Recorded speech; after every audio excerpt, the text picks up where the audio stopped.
go.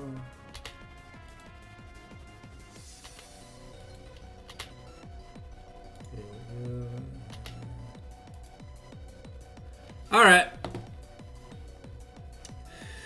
Welcome everybody to the live stream.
Alrighty.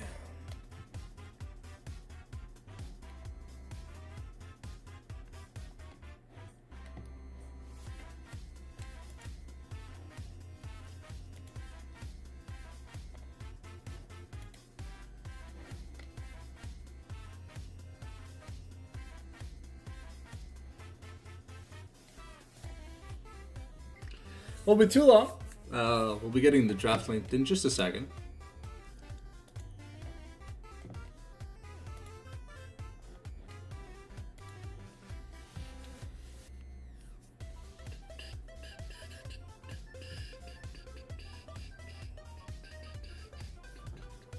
With 6.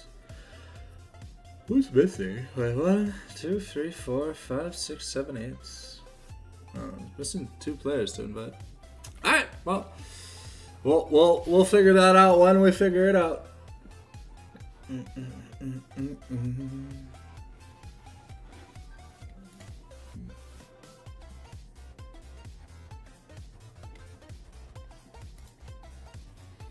I don't know what they're talking about on the chat, but hey, XD.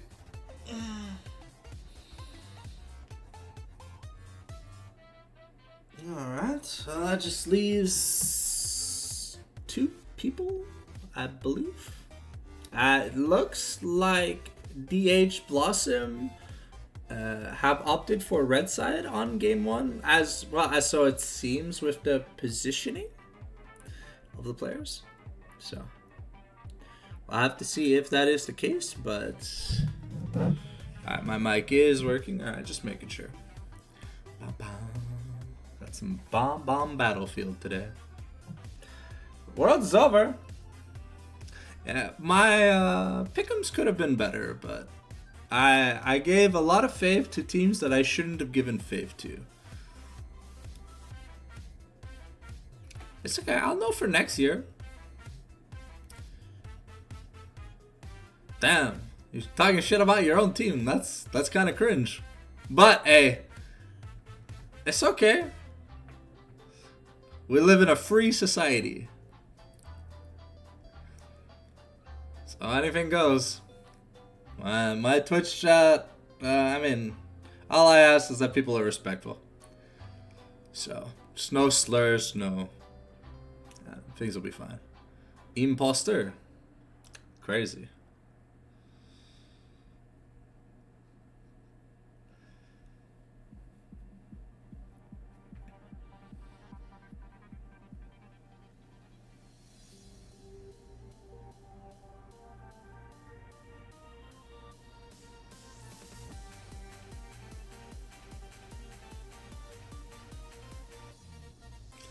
Yeah, the one thing I'm not the biggest fan of is it seems like almost every team is scheduled to play on Sundays, so I lose quite a few casts that I could normally have. But hey, I'm looking into alternatives to fill the gap with time. It's not fun losing work. Ooh, spectator link. Huh? No.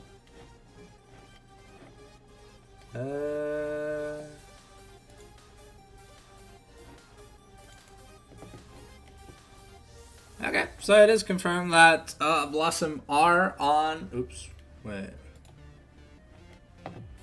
I think I clicked on the wrong link because I had the ready. Give me a second. Red link. It's the same link.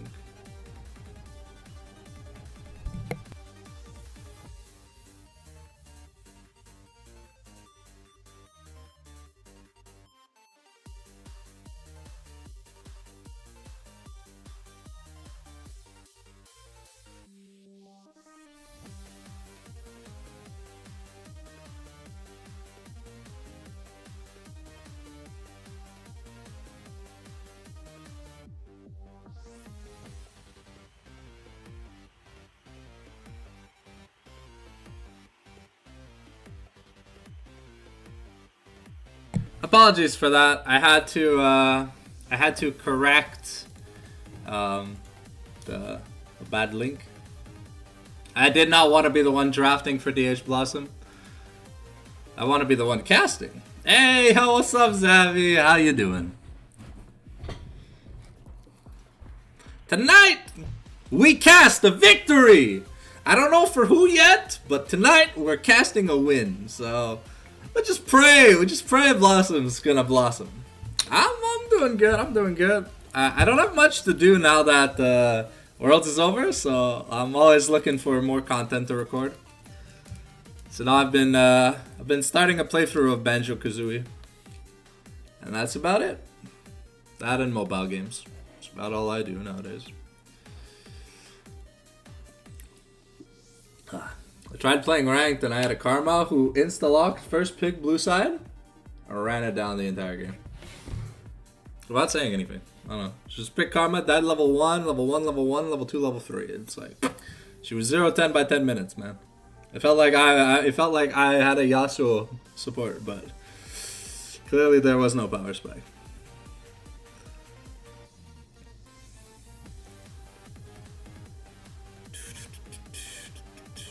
I would love if not every team is scheduled on Sunday to play.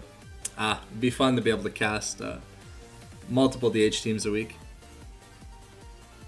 Is there a reason why like Sunday 7 p.m. or whatever is like the default time, or is that just like the natural thing for the Mamago? It's my first season casting in the Mamago, so I don't know. What the f...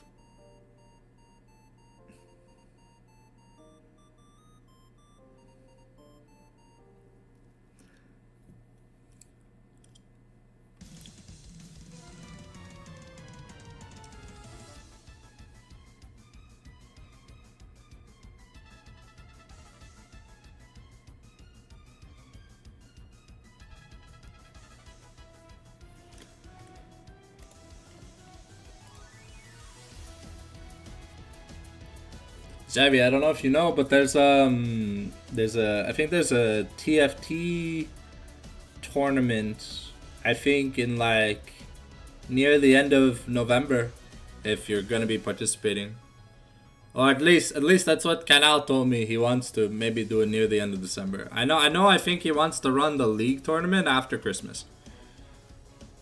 And he wants me on the cast. Kinda happy.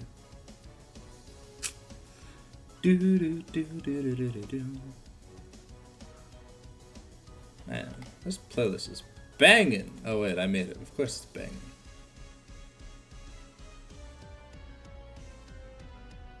So it cannot loop for aquatic ambience. Oh. So how are we doing tonight, guys? I know it's a Sunday, but a work week starts tomorrow. Hopefully you guys have some fun things planned. I spend most of the day watching anime, sleeping, and casting. When I have a cast. Alright. Looks like we have No Fallow ready for the draft. Alright. Looks like we're about to get into it, boys. Alright. Starting off on the blue side, are we going to see the typical Jin ban that we normally see? No, it's a Hui hover into a Hui ban. Okay. Seeker's all-star performances have been catching the eyes of other Mamago teams. Looks like he might be the focus. The jungler for No Fallow getting a Jarvan ban. I'm sorry, I don't really know all the players on No Fallow. It's my first time casting them. Give me at least a game to understand their names. Looks like Mr. Magic's Jhin is going to be banned as always. And are we going to see a Skarner ban third here from Batan? Or are they going to leave it open because their blue side is still a pretty strong pick currently, and we'll have to see. I don't know, whenever it's left open, it's pretty damn strong. We'll have to find out, ladies and gentlemen, what happens. It looks like we're considering banning Syndra. Syndra's a pretty good mid laner currently. I'm surprised no one touches Ahri. A Gwen ban! Ooh, interesting. This is an early Gwen ban against Mr. Dres. Or Gwen 1v9. I have not seen him play it. Okay, it looks like Blossom are going to take away Batan's Skarner as Fear the No Fallow will just first pick it away. We've got a Corki insta-lock for the mid lane. That is very interesting. I've not seen a lot of Corki priority in the Mamago, and we're still on 1421. So, ooh, looks like Mr. Magic is going to go with All Reliable, not wanting to pivot onto Jinx, wanting something a little more lane bullyish. Alright, and his Perfect Girl returning to his one trick. Not seeing much moderate success with it, but it'll grow on you guys. It'll grow on you guys, inshallah.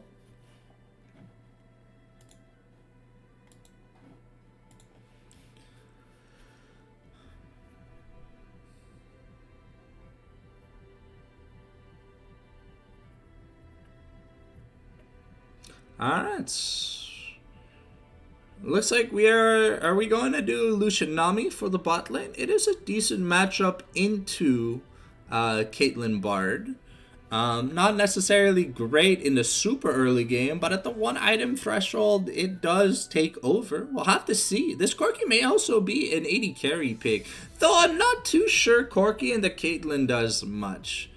Looks like we're just going to give priority over to the jungle pick, and we're going to lock in Lilia, a really strong AP jungler, one that survived a lot of the nerfs, and overall is just in a really good position in the current format right now. We'll have to see what Blossom answer with, as they're playing. They have their bot lane, but they don't have their jungle or their mid lane secured. Let's see what takes more priority.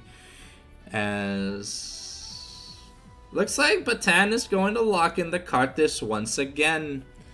This is her second performance on it.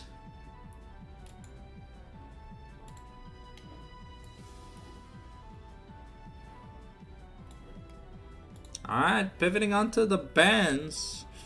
Blossom have first ban and second rotation. Let's see what they're gonna look at. Looks like they're looking towards banning top laners. That would give Gwen 1v9 a little bit of trouble. We're going to start by banning the Aatrox, a notorious pick that once it pops off, it's kind of too hard to catch up. Unlike Darius, that champion just doesn't fall off. It only gets better as the game goes. We're going to be banning Jax. We're looking into a Jax ban for Gwen 1v9. Alright, that's 2 targeted bans to the player. Let's see what else.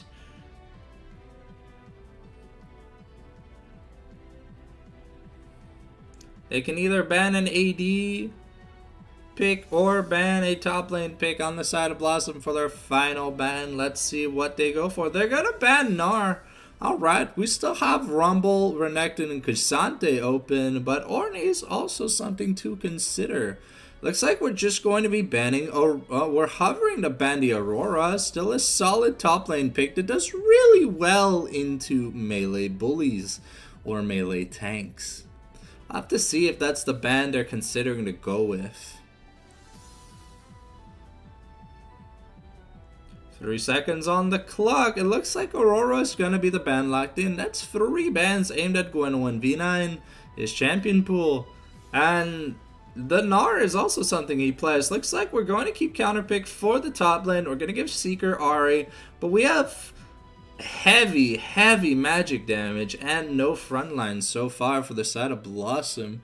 I'm not too sure how this draft is going to go. We're going to need to adapt things if the counterpick, if it is a counter pick. But let's find out what No Fallow is going to pick up. They have to pick up their top lane and their AD on this rotation. So let's see what we get.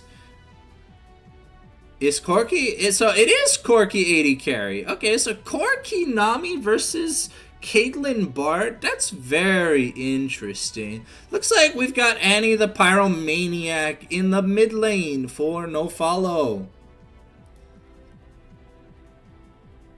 And we've got Cassante, well, rounding off a decently good front-to-back team fighting composition for the side of No Fallow if it gets locked in. There's a ton of magic damage, only a slight amount of true damage for the side of Blossom. So an item like a Canic Rookern will be devastatingly strong. And because of how AP heavy they are, the Rumble isn't really a pick anymore. Have to see what Gwen 1v9 considers. Against Cassante, normally you want a melee bully. You want an AD bully. Sometimes access to true damage can be helpful because Cassante's Pathmaker cannot reduce it. But Cassante can also always turn the tables. It looks like we're going to lock in the Olaf. True damage, sustain, and the ability to follow up Cassante in the all-outs. Alright. That's our draft, ladies and gentlemen. So we've got a pick style comp on the side of Blossom, and we have what seems to be a front to back team fighting comp for No Fallow. We'll have to see which one manages to get the farthest. The players are looking to get ready to position themselves. We'll have to see. I believe, wait, what? I'm confused.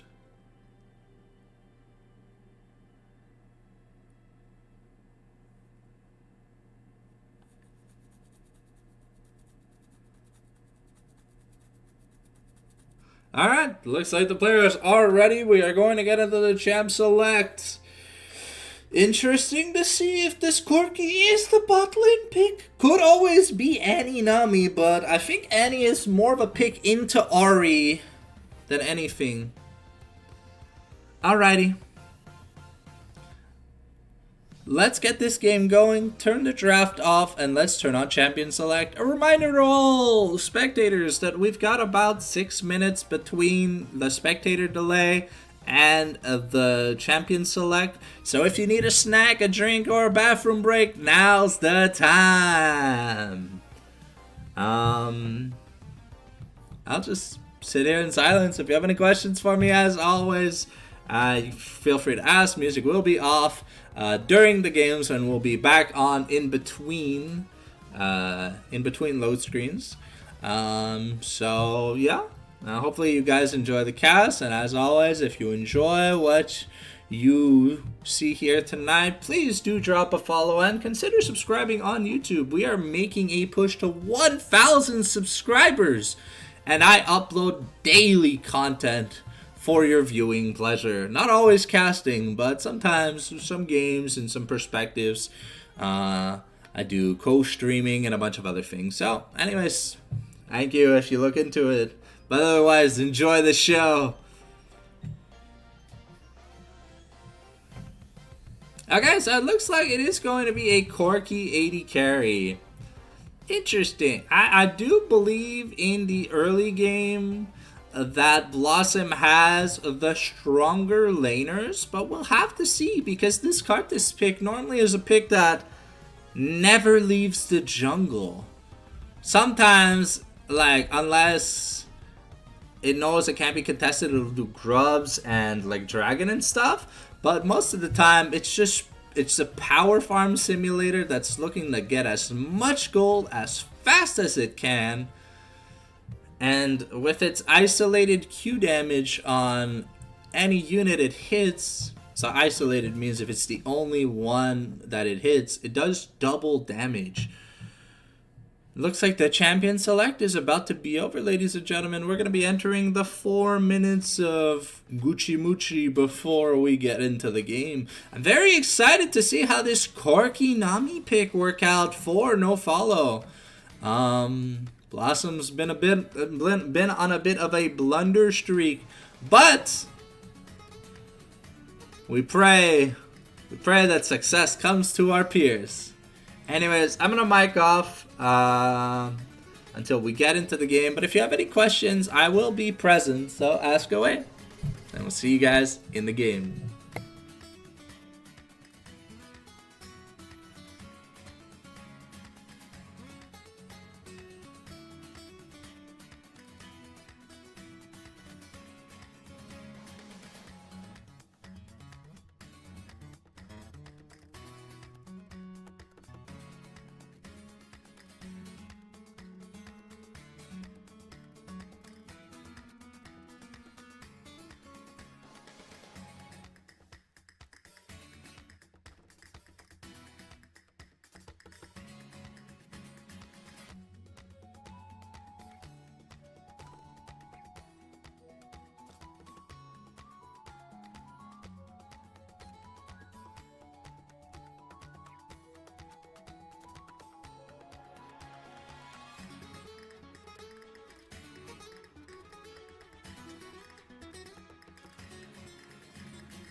Alright, I have returned from my cross-promotion spree.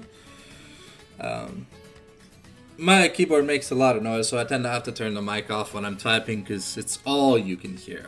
It even like obstructs the music and stuff like that. We've got about 2 minutes before we get into the game. I'm looking forward to this. I think the action, I don't know if there's going to be much action in the early game outside of maybe bot lane or a rundown kill from the Olaf top, but it would be pretty nice to see some action.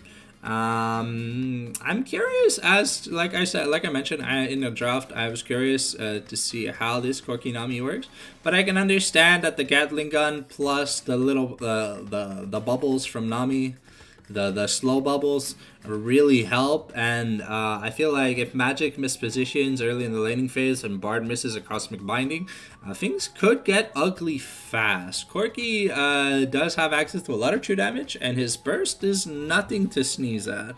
Though we'll have to see what kind of build he goes, if he's going to go for the traditional Smolder Ezreal style of Manamune Trinity Force Manamune, or if we're going to see more of like a crit heavy Corki, because Corki does benefit quite a lot from critical strike chance. Smolder gets a bit of benefits from crit chance on the flap skill, but like Ezreal, he's more of a caster than an auto attacker, while Corki, he gains CDR on his ultimate every time he crits. So we'll have to see if we're gonna go a heavier damage build here for the Corki. I'm interested in seeing also what build Annie's gonna go. We might see the Malignance Tibber Slap, which is just focused on like getting your ult, dropping it, and then farming. We could also see maybe a more defensive style, but we'll have to see. Okay, we've got quad teleports, we've got Conquer versus Grass, we've got Fleet Footwork. Okay.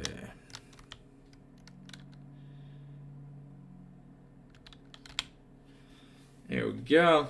Got the game loading in. We said we had double electrocute in the mid lane. Got Dark Harvest for Karthus, Conquer for Samku.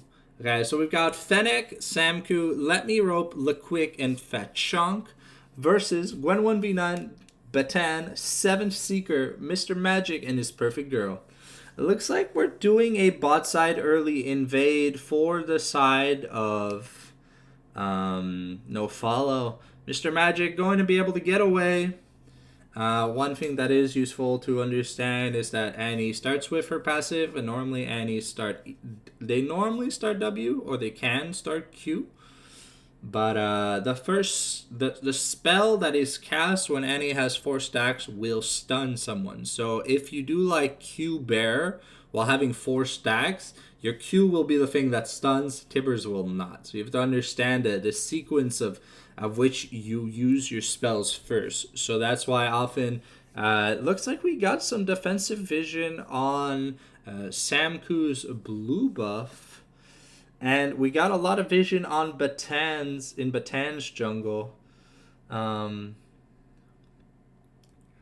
like his perfect girl is going to assist in the leash.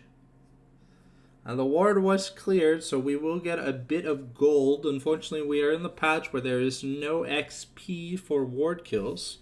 Oh, let me turn on the sound, my bad. I've been playing a lot of ARAM, so it's a little hard to always have the thing. I'm excited for the new Piltover ARAM. Looks like Seeker's got a good early push. Annie normally tends to try and farm with her Q. We'll see if that's going to be enough. A little bit of a tussle in the top lane and between supports, but so far nothing too big. Karthus showing the speed of his clear, almost being done his third camp. Lilia just having finished her second. And we are seeing a lot of damage onto Mr. Magic, and that's what I mean. Corki's auto attacks essentially have... it's kind of like he has a recurve bow on his passive, but that does true damage. Okay. Fennec taking a good trade. Okay, the Undertow and Thundering Slam coming out. They're both pretty low. Gwen putting a ward down, trying to block an auto attack. Fatchonk's gonna step on the Yordle Snap Trap, taking a lot of damage. Magic having some good bush control. It's gonna be important to see. Let's see if Olaf can cover a lot of the CS. As expected. Oh, Lequick getting both the CSs that were about to die with the Gatling gun. Seeker not expending a lot of mana right now. It looks like they have vision. They have blue side vision in the top try for red side. So we will see Batan coming in. Batan clearing the ward.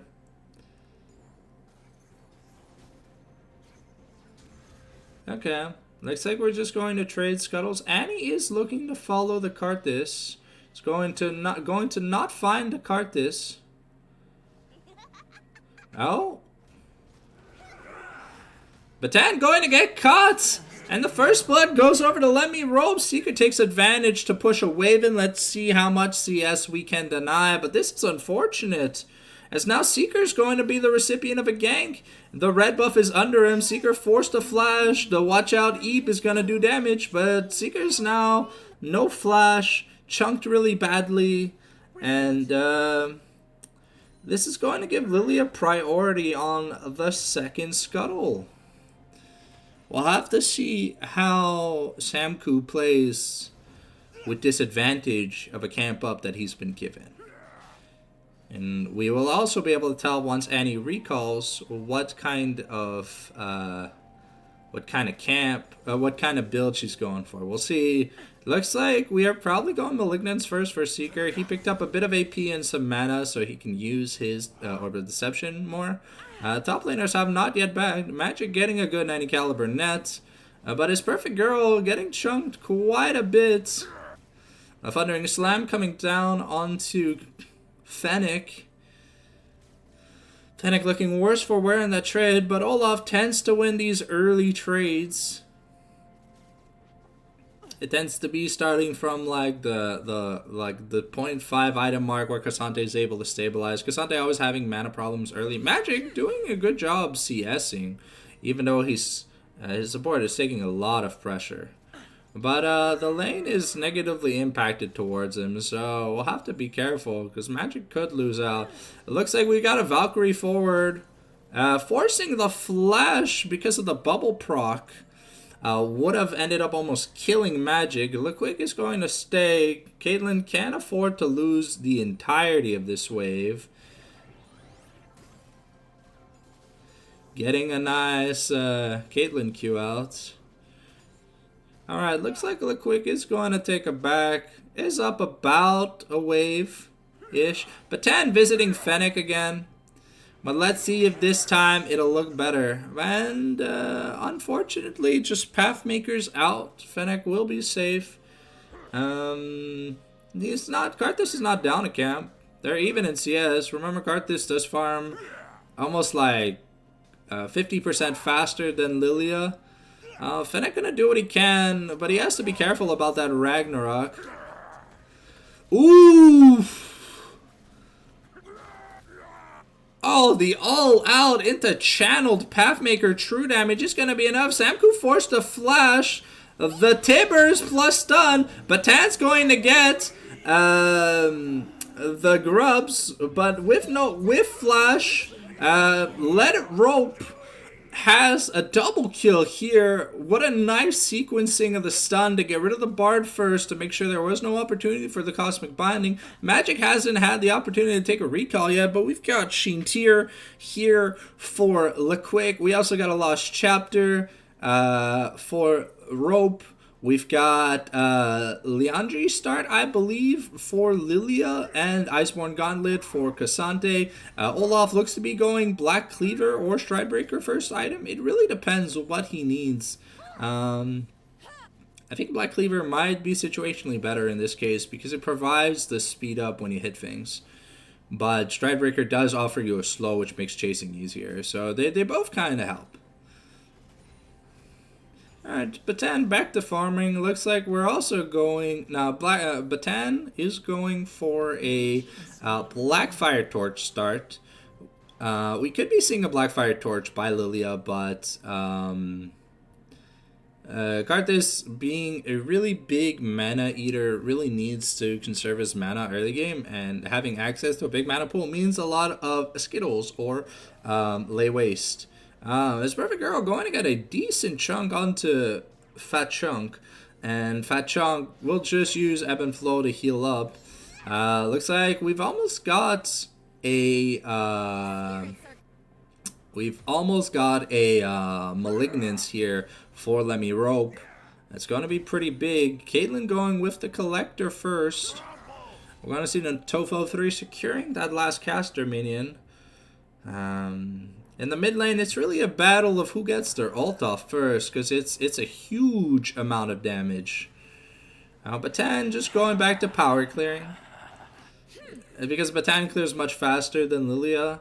Unfortunately, there are no other objectives to take. Samku was able to secure the dragon, but they traded dragon for the first 3 grubs. So while that team fight was lost for Blossom, the objective priority of having a Caitlyn and a Caitlyn and an Olaf will be really good for taking turrets.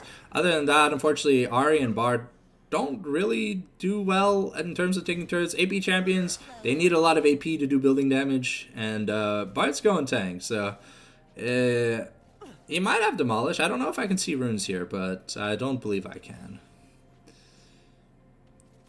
Okay, it looks like we've got a kerfuffle over the wave. Liquick wants a CS. Gwen wants that Undertow. Gets hit by the Grass proc. Alright. So Magic is down about a wave. Looks like Batan is here. But the Lilia is also coming. The Temporal's Trespass is going to land. Liquick getting stunned up, binded, forced to flash. The Caitlyn ult plus Requiem is not going to be enough. His Perfect Girl going to get caught. But the 90 caliber net going to be enough to push them away. Batan getting a isolated Lay Waves, but Lemmy Rope coming in with the Flash Timbers, and he's looking for blood. Samku trying, and that's a double kill. His perfect girl lives by the skin of his teeth by flashing away. Ooh. Ooh, look quick. Almost being taken down. But that's a 5-0 Annie. That's a almost 2,000 gold lead this early in the game. Seeker gets 2+ plates because Annie roamed. Ooh, Fennec taking quite a lot of shots. The ghost popped by Gwen 1v9. The Ragnarok's coming out. The flash comes out. Another undertow will secure the kill. Oh! The Cassante E was enough to live by the skin of his teeth. Olaf having burnt everything there. It looks like we're going Mercury Treads early on the Corki. It does make sense. There's a lot of annoying pieces of interaction. With that bot lane kerfuffle, it looks like priority access to the grubs has been given to Samku and the side of No Fallow. We've got a Malignance here for both mid laners. Almost completed the Iceborne Gauntlet, which will be a decent point of interaction for the Cassante versus the Olaf, given when the Ragnarok is not up. And we've got I think it's a Bando Glass Mirror versus 2 Giants Belts. So we went boots first on the Nami. It does make sense. Enchanter supports kind of need the boots more because their stats kind of don't do much. Looks like they lane swapped Cassante and Olaf. No? Cassante just walked bot lane to push in. Okay. Very interesting. Okay, they just had a fat chunk near Grubs, so I guess Corki was just covering top lane for a second. Cassante has teleport. We'll see if it activates. It does proc. We've got a Mountain Dragon soon. Undertow gonna connect onto Fennec, not resulting in him missing a CS. Samku gonna find a ward, gonna try to take it despite getting aggravated by a few lay wastes. Lilia is finished. Lucidity boost is still a little short on being able to finish. About 100 gold off being able to finish the Leandres right now. Okay. Getting hit by the bowling ball. Seeker just walks away. An E to Q into Pathmaker. Gwen 1v9 taking a lot of damage from this Cassante. Really needs to finish their Stride Breaker. And I think they have it here. Ooh. Okay. But the threat of losing plays. The Taborn Trespass is going to be thrown onto the mid lane. It's going to miss. The bubble also goes wide. We've got a bowling ball. Let Me Rope taking a lot of damage. Okay. Both top laners trading ults for fun. It looks like Batan has first access to the dragon, but look quick. Oh, Fat Chunk landing a bubble into sleepy time, but nothing's gonna follow up. So that's a really big ultimate down for the side. Ooh, Magic getting hit by the bowling ball. Samku now in the contention area. Karthus going to take. Oh, that double bubble. Seeker's going in, trying to assassinate Laquig. Going to get Laquig. Gets a reset. Karthus is going to take the kill on the Lilia, but overall that's Dragon and 3 kills for the side of Blossom. An overall fight win, even though they traded 2 kills. They got the Dragon, which stopped the stacking, and Seeker got a monicum of money. Unfortunately, there's still an Omega huge shutdown here for the side of Let Me Rope, and we'll have to see what's the second item Let Me Rope is going to go into. We have the Collector finished here for Magic. Heartsteel almost finished for the side of Bard. With Stride Breaker on Olaf now to contest the Iceborne Gauntlet. And looks like the Undertow's going to connect. Ragnarok's about to come off. Another Undertow. Going to push him away. Samku's doing his red buff. Looks like we're getting priority vision around the Rift Herald. Batan, now I believe working on a Malignance. I'm not too sure. but it's either that or a Fat Chunk and Batan trading. Temporal Trespass going to force the flash on the Chunk. Takes the oh, it's a Chem Rift. Okay, so takes the Super Blast Plant, Blast Cone over. Let me rope now, working towards what is probably a Shadow Flame. Means that units under like 40% HP take true damage from the magic damage dealer, and the abilities can crit. Decent increase. It's okay, Kalori. I miss you too. Your game, hopefully when you guys don't play on a Sunday. Oh, it looks like the charm's going to land on Let Me Rope. Okay, and we traded Seeker's Ultimate for Annie's Flash. Overall, a good trade. Gwen 1v9 gonna find Samku. Ooh, Gwen 1v9 going ham, but Let Me Rope and the others are trying to isolate the Gwen. Fat Chunk going to get stuck. The Tidal Wave hits 4, but it doesn't do anything. His Perfect Girl is alone, and Tibbers does a lot of damage, surprisingly. Cassante going to take down his Perfect Girl. And Fennec going to find Batan. The all-out's going to force Mr. Magic to flash. The Requiem comes out. Is it going to secure any kills? No! But what a horrible trade here for the... Well, I mean, it was a 2-for-2 at the end of the day for Blossom, as Seeker gets first access to the first turret bounty gold. So Seeker has made up the lead loss, but Caitlyn here going to secure a turret for themselves. Blossom actually up 1,000 gold here in the jungle division. Lacartis is much more accelerated here than our Lilia on No Fallow.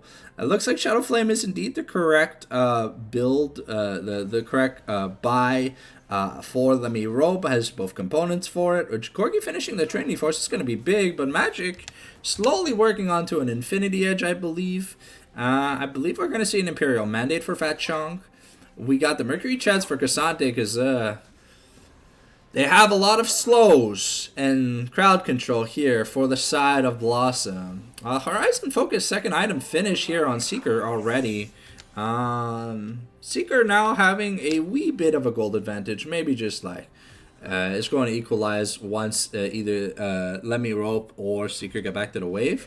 We've got 1,400 gold here for Fennec. The ultimate's coming out for Seeker. The sniper, the ace in the hole with Magic and Seeker is going to... Oh, okay. So it looks like we summoned the Rift Herald prematurely. Okay, so while No Fallow got the Rift Herald, there will be a 0 value Rift Herald obtained. Unfortunate. Alright, Olaf seems to be going for, I want to say, a Sundered Skynex. Okay, it's Gwen 1v9 and Fennec versus 2 people. Oh, and Gwen 1v9 getting turbo shit on in that trade. Cassante is now huge, but that's the second Dragon access here. We're going to see the Soul Point fight in 5 minutes for the side of Blossom, but it being a Chemtech Soul and then only having a Bard and an Olaf, it isn't really useful for anyone else. LeQuick is going to get Turret's top lane, so at least tries to even out. It gets a little bit of a gold lead against Magic, who finished his pickaxe. Secret does have 6 stacks on his Dark Seal. We'll have to see if he finds more picks so he can upgrade it. Looks like we have 2 items now for the card list. The Malignance has come in. We'll have to see if we're going Rabadons or if we're going something like a Void Staff that have more impactful. There haven't been a lot of Requiems cast by Batan this game. Heartsteel and Imperial Mandate finished on the supports. But Fat Chunk having, An early Requiem, 90 caliber net into ace in the hole. It's gonna be enough. Seeker gets a reset. Sleepy time, putting Seeker to sleep, but not gonna do much else. And it looks like the bot lane for No Fallow gets caught out here. The Shadow Flame, importantly, has been picked up for Annie. And it looks like we're going to be starting Baron Nashor for the side of Blossom. Will this be a G2 play, or will this be successful? We still have Flash Tibbers.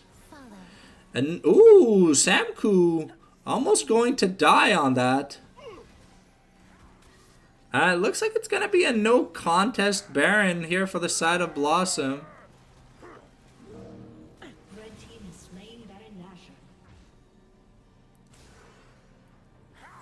Alright, Gwen 1v9 forced a ghost away. And everyone from Blossom is going to get away. Okay. That was a nice objective take. So far, we've got a pretty decent lead in the bot lane and the jungle. Other than that, this 100 Sky picked up for the Olaf is pretty big. It looks like we are going Leandri's third on Karthus. Infinity Edge picked up on Magic is really big. And I think we're going Void Staff. We're either going Void Staff. Oh, Fat Chunk's got to be careful. Another ace in the hole. Seeker does a lot of damage at this point. Catches Mr. Magic, but the Tibber stun does not land. His Perfect Girl also pretty chunky. Oh, the Requiem coming out from the Karthus. Fennec thought he had found something. But Fennec being caught. Ooh, Magic getting a really nice shutdown. Unending Despair being the second item here for the Cassandre. Interesting choice. But yeah, it looks like No Fallow is starting to no Krako. Like cracking apart. It's Perfect Girl going to find Samku as Batan is contesting the blue buff. Cosmic Binding lands onto the Lilia. But it looks like it's just going to be an objective taken away. We've got the dragon in a minute 20. But the Blossom don't really have the best siege comm, so they really need to put this Baron Nashor to good use. So if they don't, unfortunately, Samku now officially has enough, I believe, for his Riftmaker, but is really far behind on the Karthus. Looks like Seeker is going a Rabadon's Death Cap third item. Going to pick up the Riftmaker Samku is. I don't know why I Yoda speak. And it looks like a Cripploom is going to be the third item for Annie. Seeker ulting in, trying to find Fat Chunk once again. And Fat Chunk, unfortunately, the receiver of so many assassination attempts. Seeker has 2 ult charges. The flash. Ooh, but Magic taking one for Seeker. Gets shut down by Lemmy Rope. That's Seeker doing a lot of damage to Lemmy Rope. This Annie really needs to be taken care of. Well, so far, a lot of the attention has been put towards Fennec. Going to be blind checking a bush. Has his jungler nearby, but Seeker is huge. Cute, aren't they? Okay, looks like Blossom have started. Have started the Soul Point. Heartsteel proc going to go onto Fennec. Temporal Trespass going to go wide. Doesn't hit any players. But Batan.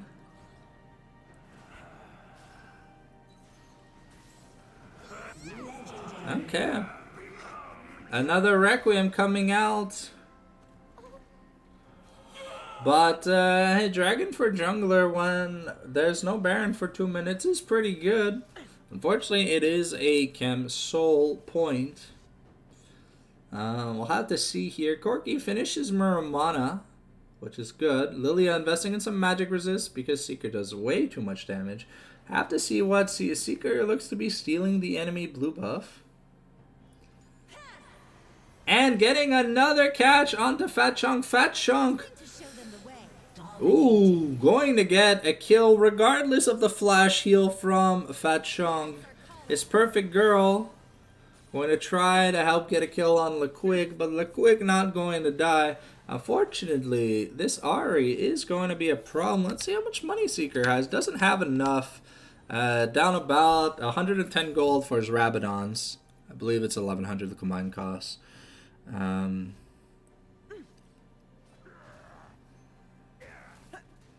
Okay, well, Blossom doing really good in their opening game. Still up about 3,000 gold. But,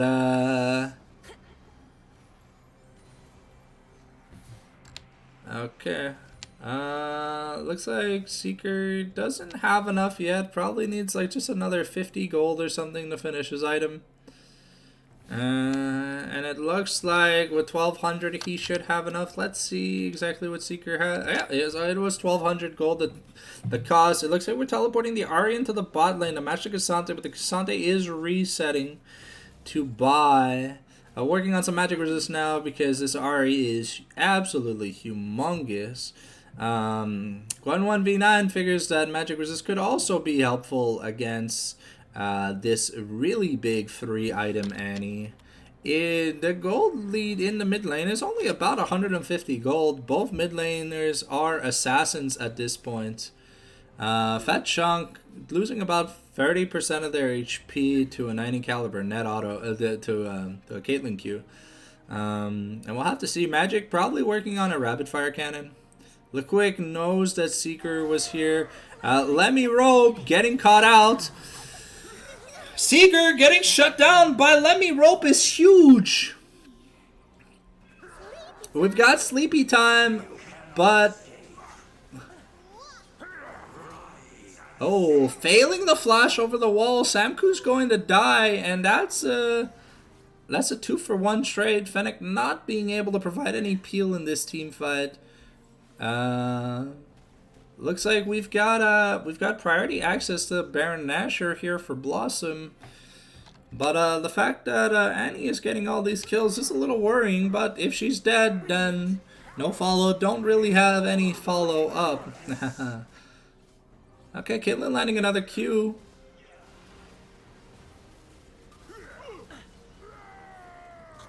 Oh, the Baron Nashor damage starting to add up. Okay, looks like the Baron attempt by Blossom was stopped.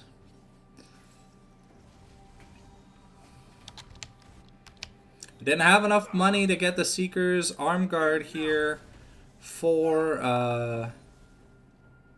the side of Seeker probably gonna look for a play on the Cassante.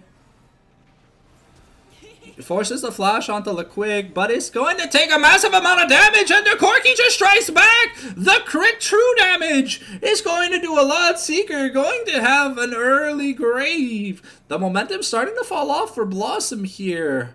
If Seeker's dead, they don't have the most amount of damage. Looks like we are also going for an Infinity Edge here on Corki. Verdant Barrier picked up for the Lilia. The Spell Shield is really helpful. We've got a Spectre's Cowl on Cassante and Olaf. They both realize that they're going to need Magic Resist to survive these really, really big mages. Bard going for...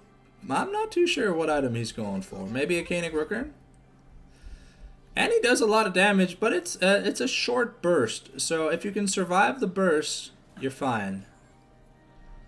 Alright, looks like priority access to the dragon has been given over to No Fallow. His perfect girl waiting in the bush. The wall of pain going to land onto Fennec, but Caitlyn doesn't do magic damage. Caitlyn trying to set up some traps around. The teleport was infested by Gwen 1v9. Seeker going to find a pick here. Oh, Magic getting taken over the wall. This could be huge, but Seeker gets a beautiful play. Unfortunately, let me rope putting in work. Gwen 1v9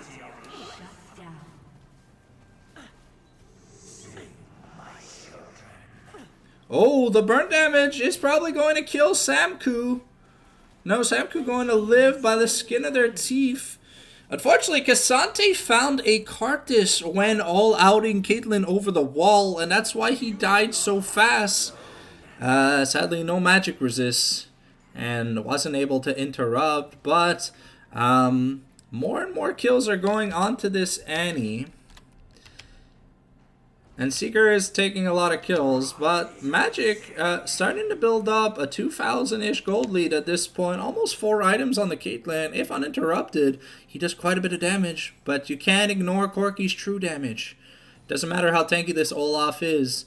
The Annie-Corki combination is always going to do a decent amount. Lilia is starting to work her way back into this game. Still down about 1k gold, but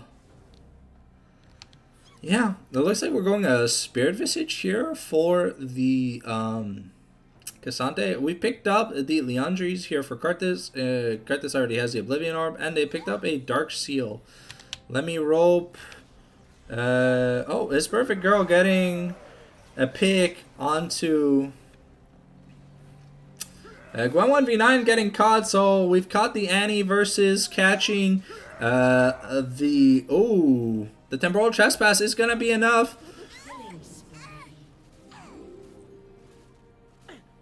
Oh, Magic going to be able to live, but that gives priority access to the Baron for No Fallow. Will they have enough damage? I mean, Magic and Bard are bot side. The Requiem's coming out, and so is Seeker's coming to the pit. And it's going to flash into the pit. Batan steals Baron Nashor. And it looks like we're getting an inhibitor plus the Baron Steel Blossom coming out on top this game with a pretty nice play. Yeah, Carthus unable to use Smite in his passive. Stealing that Baron, I believe, with just an isolated lay waste. Interesting to see that they just gave up the Baron like that. And that's Chemtech Soul also for the side of Blossom, so they do get harder to kill. Looks like we sold the Dark Seal here for Seeker, and we're now investing in a Cribloom. Magic is at 4.5 items, probably working on a Guardian Angel next, or a Bloodthirster, we'll have to see. Corki finishing the IE is big, but Corki's down about almost 4,000 gold, so his bot lane isn't working out as I thought it would. But I mean, it had some good potential in the early game, but there was really like not much attention given to him. Blossom is sieging. This Perfect Girl going to get a Cosmic Binding onto Annie, just proccing some Heartsteel procs. Being annoying is what Bart tends to want to do. The Requiem coming out just to do damage. Seeker getting a pick onto LeQuick. The barrier's going to negate the kill. We've got a tidal wave hitting 2 people. But there's no sleepy time yet. Seeker dashes back in and hits Fennec, but it's a Cassante who's pretty fucking big. That inhib turret is getting taken, and there's a big wave bot lane, so we'll have to see. Ooh, Samku forced into the Zonias, but his Perfect Girl, Annie Tibbers going to be thrown down. Fat Chunk going to die once again. Alright, and it looks like that's going to be the end of game 1. Some really good team fights and a spectacular Baron Steel to secure the win. Another charm from Seeker. His Ahri is unstoppable. Alright, that's game number 1, ladies and gentlemen. We'll see you guys for game number 2.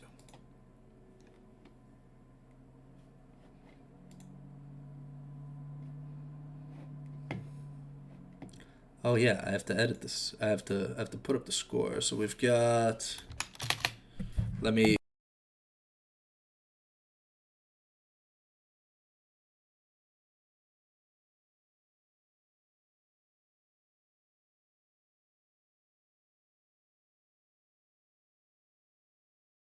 Apologies for that. Let's get the music back up. Alright.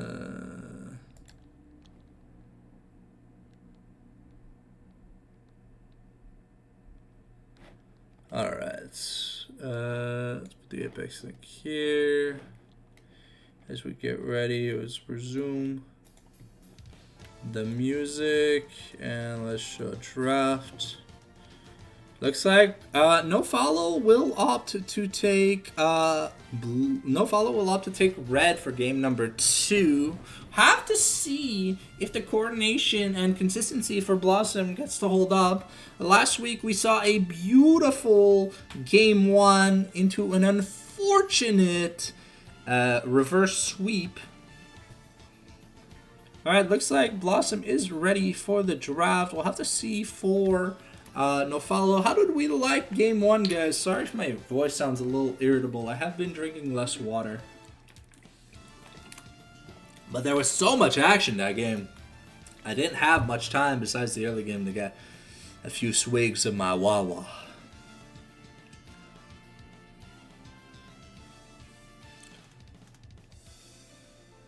Currently, score is 1-0 for those who just recently joined. DH Blossom are up and are going to be playing on blue side versus No Fallow for game number 2.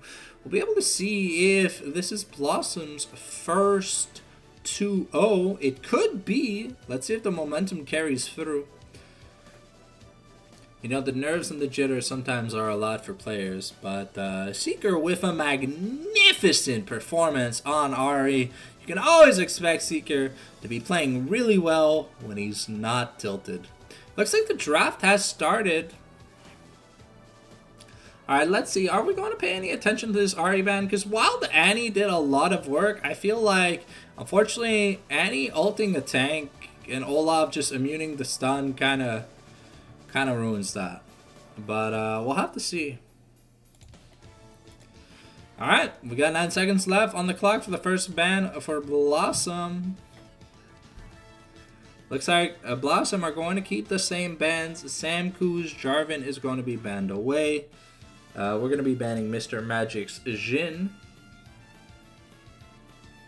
Oh, so a different ban order. Maybe considering the Ari as a potential ban.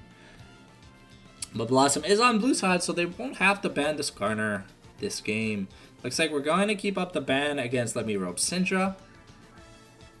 We're banning the card this year from Batan. Interesting. Okay.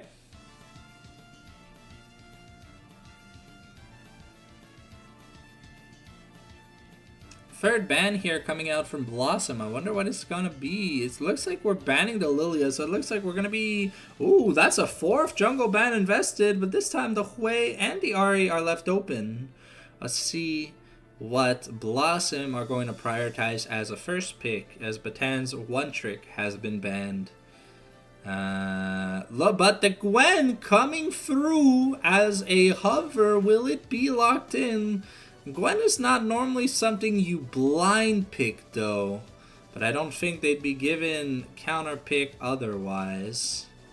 Looks like we're going to take the Corki.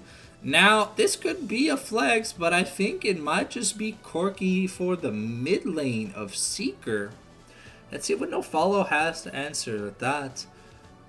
I don't really know much of the No Fallow pool, but we've got 2 jungle bans and 1 mid ban from Blossom versus 2 jungle bans, 1 AD ban from No Fallow.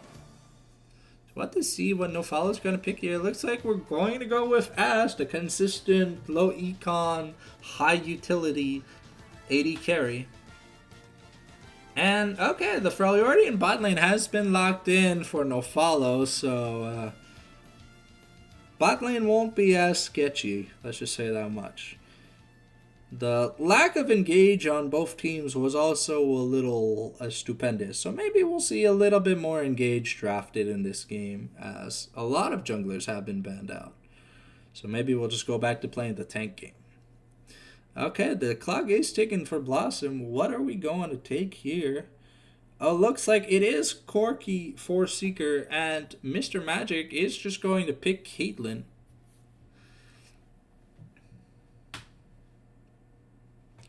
Okay, let's see what we pair with this Caitlyn, because unfortunately the utility of Caitlyn kind of goes down because Ash Braum is really good at gunning them down. Let's see, are we going to see another Bard from his Perfect Girl, or are we going to see something a little more... Oh, looks like we're going to see a Rakan here for his Perfect Girl. I like this pick a lot more than I like the Bard. It gives DH Blossom some well-needed engage and a somewhat pseudo tank.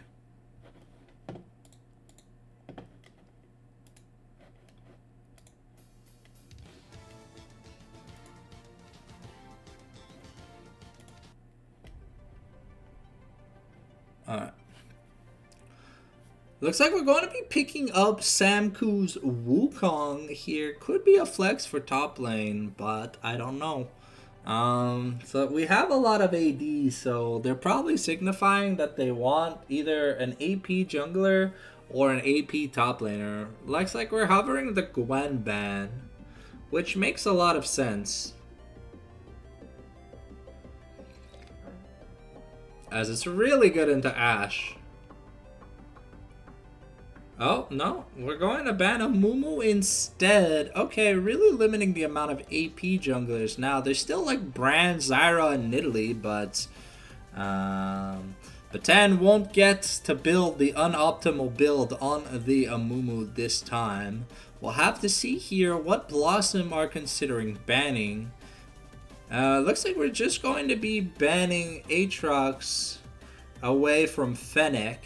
Are we going to respond with the Gwen ban? Because last time Blossom banned Aatrox Gnar. And No Fallow banned Jax. Okay, looks like we're just going to be banning the Olaf. It seems that we have an answer in mind. We're going to be banning Lemmy Ropes Annie, and there's a Vel'Koz hover. Interesting. Could be decent. It is a Vel'Koz lock in for No Follows Let Me Rope.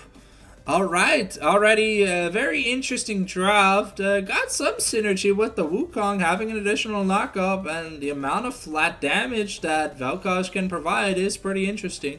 A little weak to mobile engage, which Rakan can provide, but the Rakan's going to have to play through a decently big front line. The Maokai locked in for Blossom, and the Kennen blind in the top lane. We'll have to see what the answer to this Kennen is. I have yet to see Gwen 1v9 play this champion. But a really solid team fighting comp from the side of Blossom might force Braum to take Exhaust. Could be big. Could be big. Alright, we need either a tank or some we need a tank. So it looks like we're gonna go with Mundo for the top lane into the Kennen matchup. Mundo hoping to just have magic, to have enough enough HP and resistances to just run the Kennen down. Another alternative to the Olaf. We are about to get into the game, ladies and gentlemen, and remember, we've got about 6 minutes between the starter champion select and the game loading in. So as always, if you need to get a snack, some food, or go to the bathroom, now's your cue to do so you don't miss any of the action. Interesting draft from both sides. Some adaptations that I was not expecting, but the Corki is something that has been very often banned against Seeker, so we'll see if his debut Corki game is going to be lackluster or phenomenal. We already know this man is good on AP champions, but can he be the king of the mid lane on AD champions as well? We'll have to find out.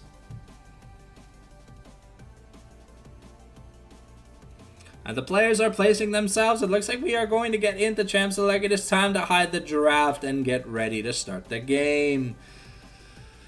So far, we've got Blossom up 1-0, and they are playing on blue side. So we'll have to see the adaptations made to the jungle pathing, because Batan was able to secure early objectives, which let them snowball. They got a lot of towers early.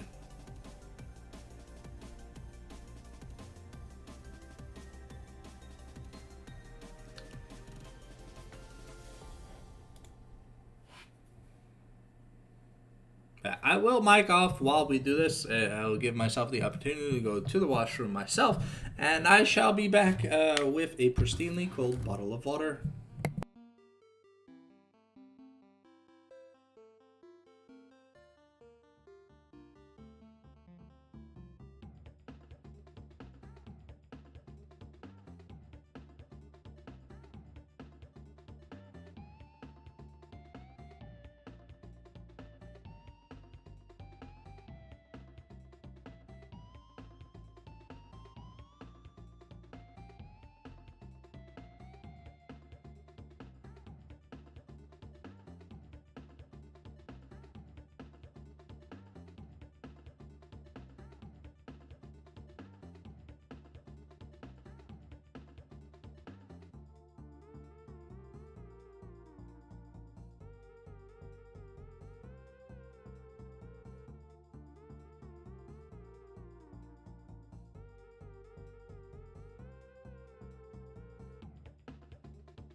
Alright, I'm back. Okay. Huh? I hope they place themselves in the right order. I would hate to see Valkos jungle.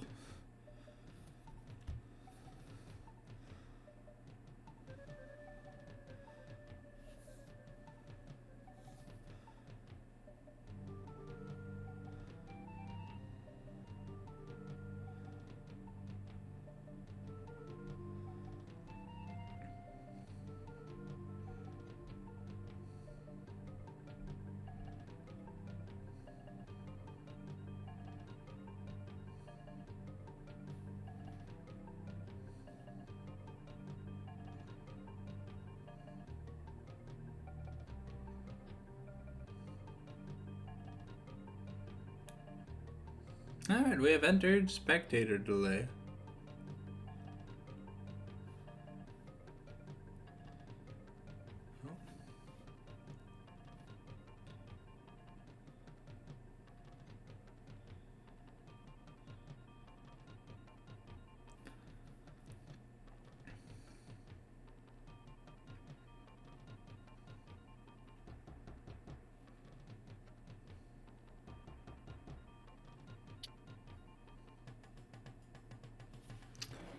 It looks like it's time to pause our music as we are about to get in the game.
Alright, we got about a minute before we get into the game.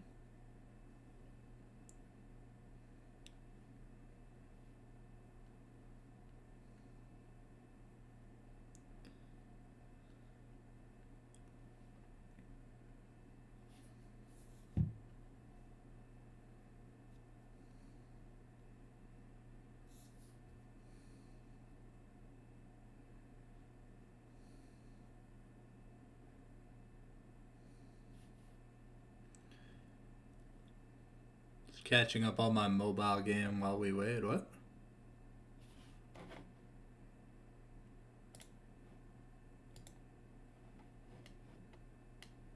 Okay, that was weird. Seems I got kicked out of the lobby at the last second, which is unfortunate.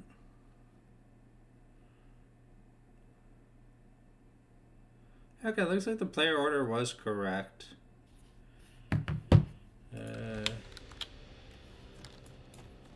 Here we go. Objective timers.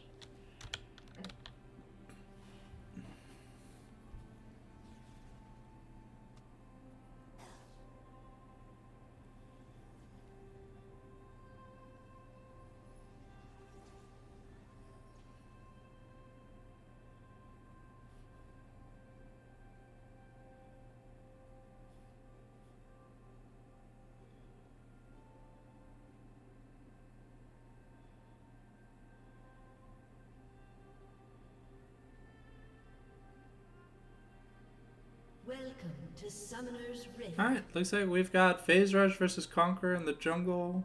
We've got Comet versus PTA, Summon Airy versus Grasp, Lethal Tempo, and still no Lethal Tempo on Mr. Magic. He is taking Fleet Footwork, and we have Double Guardian for the supports. Interesting that Fat Chunk is not opting to take Exhaust versus a Kennen. Looks like we have a standard 5-point defensive.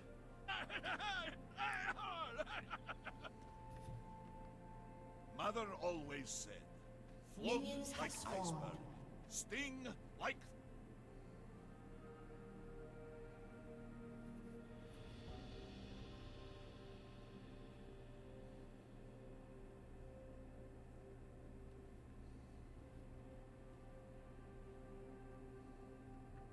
Okay. Looks like both junglers are going to be starting on their top side jungles.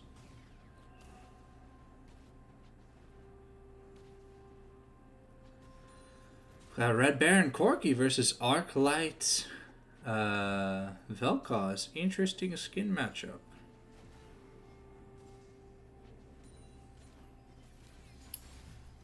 Alright. Not so fast! Seeker, as always, getting ahead in terms of CS early on. We'll have to see if it carries through. This time, Maokai and Wukong a little bit slower of clearing than the Magic users. Wukong first to finish his Gromp, but Maokai following through. Looks like the Grand Entrance comes onto Braum. Fat Chunk going to be in trouble. Takes a lot of damage from that trade. And it finally hit level 2. Looks like they decided to bully this Braum. Feels like Fat Chunk is a bit of the weak link when it comes to this team. The Rangers focus coming out to clear those CS.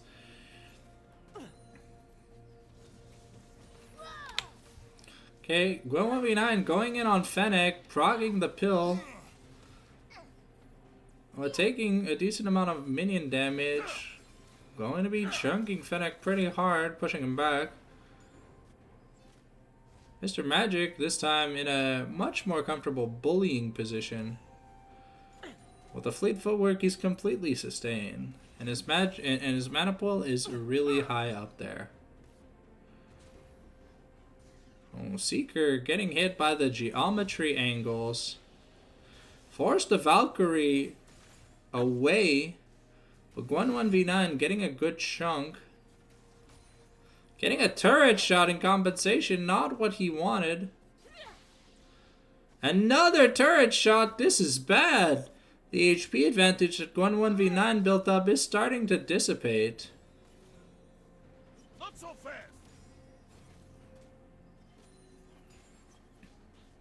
Okay, Batan and Samku are fighting for the scuttle, but Samku going to find it, flashing over. The exhaust being put on, Magic trying to run interference. The flash from Batan is going to be enough. Seeker forcing the flash from Chonk. The Flash Grand Entrance by his Perfect Girl is going to be enough to help Magic get a kill onto Fat Chonk. And looks like we are not going to be able to close the distance to kill the Quick. The Quick keeping his summoners, but taking a lot of damage in compensation.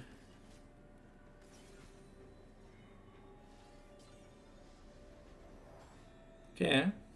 A nice start from the bot lane of Blossom. Good follow-up by Batan. Batan going lead. Oh my god. I hate this tendency.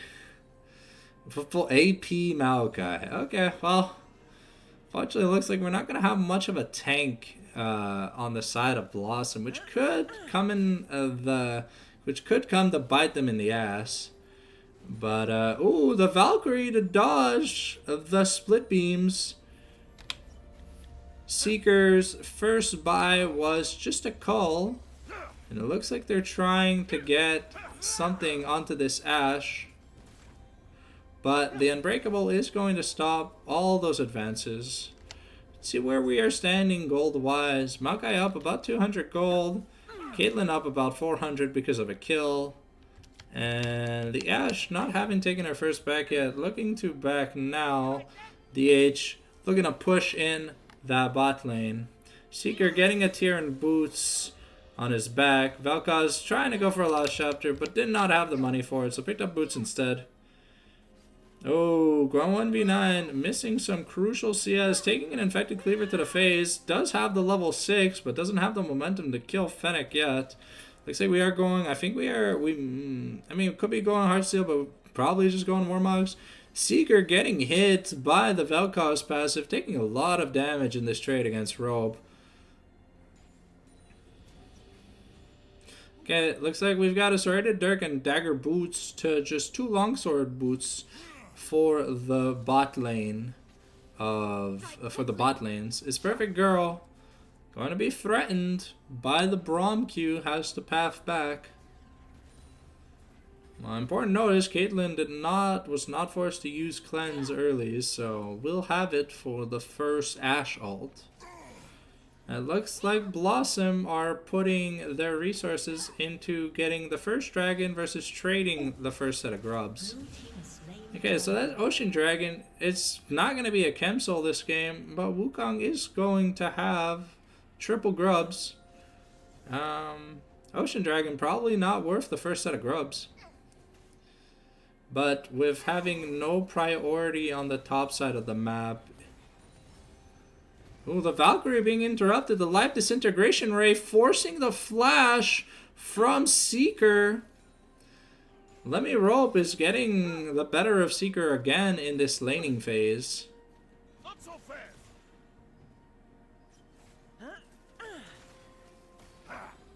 Okay, Mr. Magic getting stunned, but the follow-up not coming through. The Maokai. Right where I want you. Oh. The lightning, the Maelstrom. Ooh. That was a close trade in the top lane, but Gwen 1v9 forced the flash defensively. The flash Q is going to miss, but Gwen 1v9 is going to secure a kill. Fennec losing his flash and his life, giving up a kill as well. Now down, still only down about 100 gold. But this Ashe is starting to suffer. Imagine what this Caitlyn could have done if they had grubs. Oof. But these traps are starting to add up. Fortunately, though, the Ashe has a little bit of an XP lead on Mr. Magic. Got about 900 gold here for Ashe. Probably looking to push the wave in and get a recall. We've got last chapter here for Vel'Koz. One lucidity boots on the Maokai. Interesting. So this is going to be a very squishy jungle. I have a feeling Batan is allergic to playing tanks properly. But we'll have to find out. It looks like we are... It could still be a Heartsteel or a Warmogs, but it's probably going to be a Warmogs for the Mundo. Let me rope getting some nice skill shots onto Seeker. Seeker does have to be careful. True damage does ignore magic resist, so even if it gets Mercs first, it's going to get shredded. Wukong starting... almost done his Trinity Force. Magic has about 1,000 gold, but not really enough to get what he wants. Braum and Rakan are going to be fighting over some vision. Let me rope landing another Q spell. Yeah, because if he lands another combo, he knows Seeker doesn't have Flash. Okay, Magic now with a level lead in the bot lane. Interesting.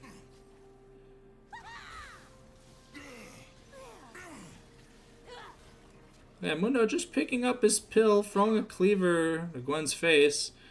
This Kennen not putting in all the counter matchup work that we thought it would. Seeker getting hit by yet another... Oh, the Disintegration Ray. Gonna be dodged out at the last second with a Valkyrie. Allows Seeker to live. Had he not dodged that knockup, he'd be dead.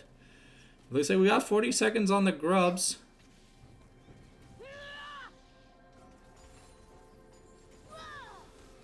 Kennen forced to dash defensively.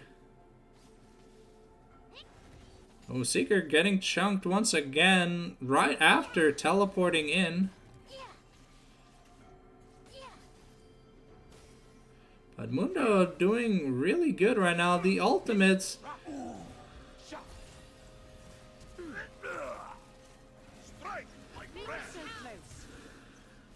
Okay. Looks like Batan is going to be forced to flash away. The Caitlyn ult not going to get the job done this time. A lot invested into this bot lane for only one successful gank so far. But the turret pressure is nice here for the side of... Okay, Fennec holding his ultimate, the maximum dosage coming out. Samku going to take the kill on Gwen 1v9. No priority access top lane. Gwen just teleported back too. He's going to lose a ton of XP. Now Fennec probably going to be walking towards the grubs. No, just going to... No, they're going to take the plate instead because he has a Demolish proc. Ashe almost done the Kraken Slayer. Gwen 1v9 starting to falter. Down 800 gold. The whole point of taking the Kennen is to be able to bully the melees. But looks like we are going to trade another dragon. This is a Chemtech dragon here. But this time it's not going to be uninterrupted. It's not going to be unanswered.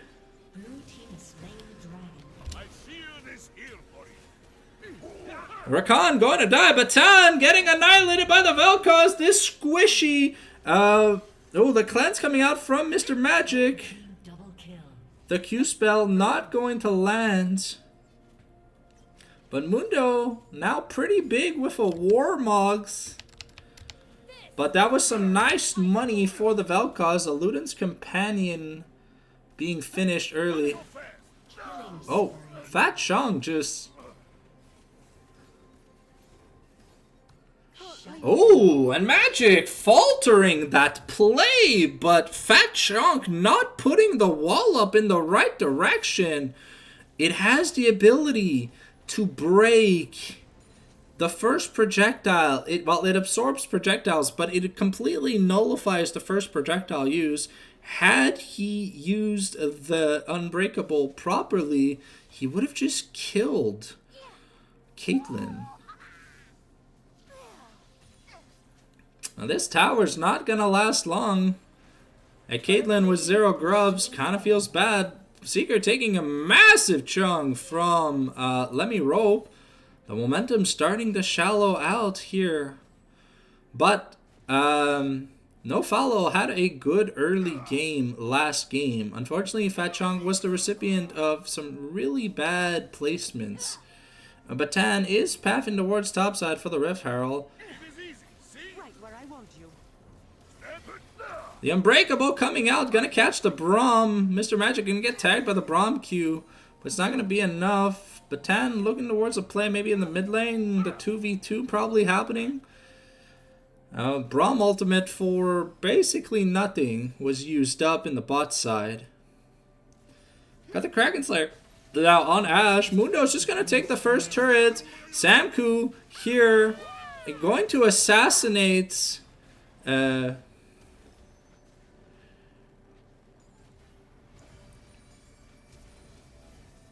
oof. Seeker living by the skin of his teeth.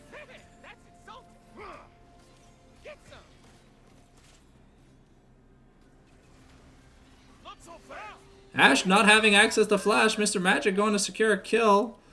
Perfect Girl's going to dash back over the wall after trying a grand entrance to LeBron. But we'll have to see if Mr. Magic can carry from here, because Seeker and Gwen Fat Chunk missing once again. Looks like Fat Chunk is just dead here again. The Twisted Advance comes in, the ace in the hole, but Mr. Magic takes the turret aggro. But it's going to be enough to give Mr. Magic... Ooh. Batan, unfortunately, with the super turbo squishy build, is going to get murdered by the turrets. Gwen 1v9, now almost down 2,000 gold. And almost going to lose their next turrets. One more Demolish proc, and that's it for that turret. In mid lane, Seeker's at least managing to close the gap a little bit, but this squishy Maokai is not doing what I believe Blossom wanted it to do. Looks like we've got maybe a Horizon focus.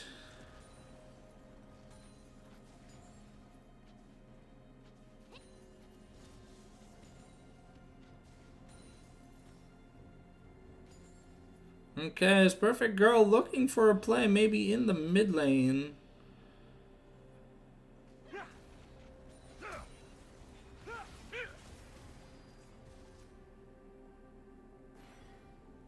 Okay, Magic being pushed off the ward. Samku taking some damage though from Magic. Ooh, Gwen 1v9 taking about 20% of their HP. And that's going to be the top inner going to Fennec.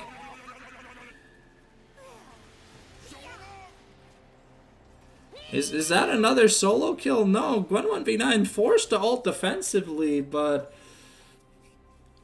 that's inhib pressure that this Mundo now has, being up almost 3,000 gold. The Enchanted Crystal Arrow is going to hit the Caitlyn, but there's not going to be any follow-up. This Perfect Girl dodging out of the way. Looks like we now have a Heartsteel for Mundo. 2 completed items. We'll have to see if it's enough. Magic has a Collector and a BF Sword, but he's the only real source of damage right now on his team. Seeker does a little bit of damage, but Batan is really squishy with this AP Maokai build. Looks like we've got a kerfuffle in the bot lane around Dragon. Okay. No Fallow is staying on Dragon. They're going to give up mid outer for it. The Nature's Grove coming out. The Rakan engage locks up 2 people. But Mr. Magic going to be the recipient. Mr. Magic going to be taken down by the Mundo. Batan gets taken out.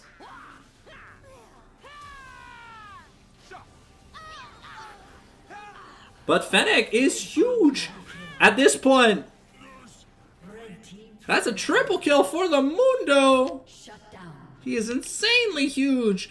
But Seeker getting a redemption kill. No, sorry. Gwen 1v9 getting the redemption kill on the Mundo is going to close the gold gap a little bit, but he's still 2,000 gold down. Overall, I want to say a winning play for the side of No Fallow. Magic shutdown and... Wait. Did Magic have a shutdown? No, Magic did not have a shutdown when he died. Only Mundo had a shutdown. Okay. That's 200 Heartsteel stacks from pretty much one team fight. That's a lot. Mundo going to be pushing the bot lane. They're sending Seeker top. Magic still ways away from his Infinity Edge. It looks like we're going Abyssal Mask on Maokai's second item, I think. Either that or we're going Locket. But I think Locket might be smarter. They don't really have a magic damage user besides Kennen. I'm not too sure how I feel about like the AP Maokai. We really needed a tank on the side of Blossom. And we don't have one. Oof.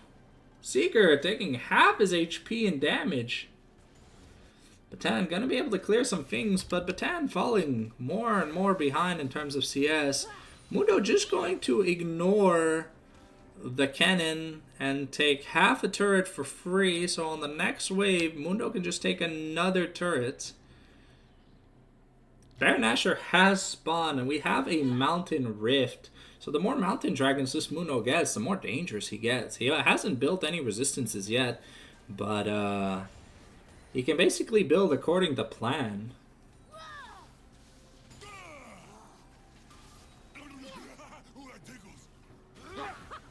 His perfect girl going to lock up Samku. Oof. Let me robe going to get a huge... Oh. Yeah, Fat Chunk just being a fat chunk and dying.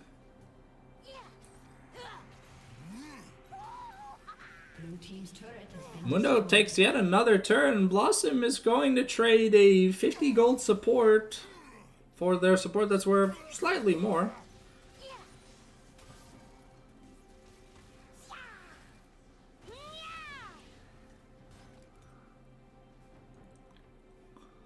Okay.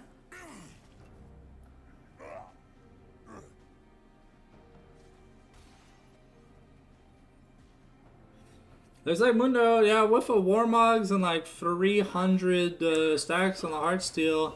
Probably going to be able to make it away. Samku. Yeah. Yeah, Mundo just going to walk out of there. Taking almost 2 turrets and almost killing Kennen again. Dre's Gwen 1v9 not having the best game. Mundo going to interrupt the recall from Magic. Seeker being sent to deal with the Mundo, but I don't think anyone can deal with the Mundo at this point. He's almost got 3 items, and he's really, really strong. And in extended fights, Mundo does get a free Heartsteel proc, and things just go from bad to worse the more this Mundo scales. Okay, on the bright side for Blossom, Batan, Gwen 1v9 is able to get some pressure. Red team's turret has been destroyed.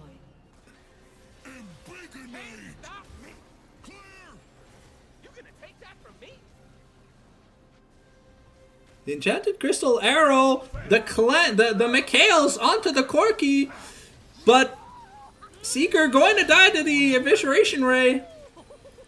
Gwen 1v9 not having the HP, going to get taken down. Mr. Magic might also die.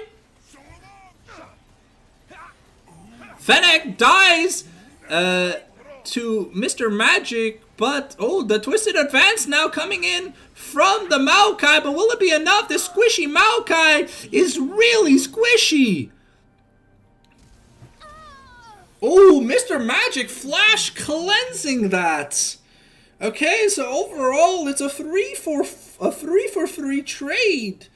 And the turret stays up for Blossom. Blossom trying to recover some gold, but the only damage is on Mr. Magic. He's up about 3,000 gold, and it looks like the third Mountain Dragon is going to be taken by Blossom, so we're getting a Mountain Soul point. But now this Mundo can start working on defensive items. The Titanic Hydra Heartsteel proc is going to be doing a lot of damage, but we have the 2-item power spike for the Corki. We've got the 2+ item power spike for the Caitlyn. Samku going to be interfered by his perfect girl, and it looks like it's going to be a no contest dragon for the side of Blossom. Fat Chunk gonna get caught out once again. Flashes away. The Unbreakable Mr. Magic.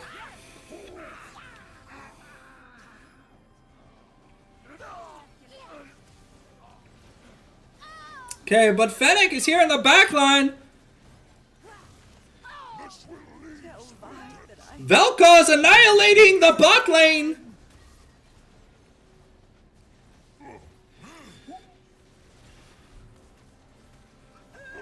Mundo not gonna be taken down. Gonna heal up with the pill. Gonna survive. And that's an ace for the side of No Fallow. Mr. Magic being taken down in that team fight means they didn't really have much damage left.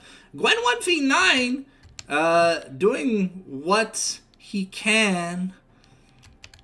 A really nice slicing Maelstrom, but unfortunately, Magic's only, Magic has 2.5 items, but Mundo has 3.5.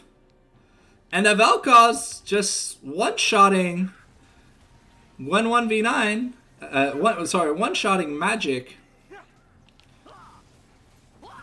After the initial take, the bot lane, only the bot lane for DH is here. Are we gonna see a Gumayushi style steal? Nope, looks like it's gonna be a no contest Baron here for No Fallow. Really accentuating the gold lead. Wukong now on 2 items. Maokai, I don't know what the 3rd item is going to be for this Maokai. This perfect girl trying to bully Samku off, but the Ash Arrow is available. We do have to be careful. And with that, the gold lead kind of closes down to just 2,500 for the bot lane. Blossom also down about 4,000 gold. Smakai really not working out. Unfortunately, not having access to much of a front line really hurts Blossom at this point of the game. With 3 items on Vel'Koz now, looks like Gwen 1v9 is going to find Quick. Quick is going to get assassinated, but Gwen 1v9 going to get assassinated by the Wukong. Seeker being forced to deal with this Mundo. Mundo just going to be big chilling. Just 600 stacks, 6 grubs baroned up. That's going to be another inner turret taken for the side of DH Blossom. The momentum is starting to crack. Not being able to peel for this Caitlyn. That's an inhib turret going down. And Mundo's still full health. Another inhib. That's the middle inhib destroyed for Blossom, and that's the inhib turret now. Well, let's see. Can Fennec just walk out of here? We're gonna see the enchanted crystal arrow. But Vel'Koz gonna put in a lot of work.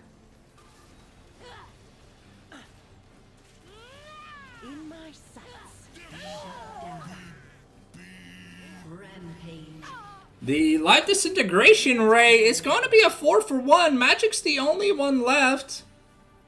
He's got to be careful. Oh, sorry. Batan is there, but at this point of the game, she's not really there, if you know what I mean. Will they be able to get this inhib? It's a little dangerous. The timers, or the Rakan is almost back, but Fachonk is here. And, LeQuick not putting in much work, but these arrows are pivotal to starting these team fights. And this Mundo has so much money. How much HP does Mundo have? We'll have to see.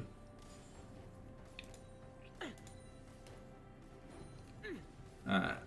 While we wait, Fennec has 7,000 hit points. That's crazy. Now working on a Randuin's Omen to stop both Seeker and Magic. He doesn't need any magic resist. They don't have enough bursts. And that's going to be the second dragon taken here for Fallow, making this heavy front line they have even tankier. Velka is going to be working on his 4th item. But this Titanic Hydra putting in so much work. The cleaves, the Heartsteel procs. Mundo's Heartsteel, like the Heartsteel gives you what? It gives you like 900 HP. It's giving him 1700 HP. That's like almost 2 Warmogs. And it's insane the amount of physical damage Mundo does. There's no armor on the side of Blossom besides a Knight's Vow and a Locket for the Maokai. And the Zeke's Convergence for the Rakan. But the Maokai built an AP item. So he's just really squishy. The Enchanted Crystal Arrow going to find, forcing the flash on the Gwen 1v9. Baron's up in a minute 40, and a cannon without his flash is pretty fucking useless. The Vel'Koz, the Immortal Demon King. Okay, Maokai going to be able to take a small wolf away with an explosive sapling. Okay.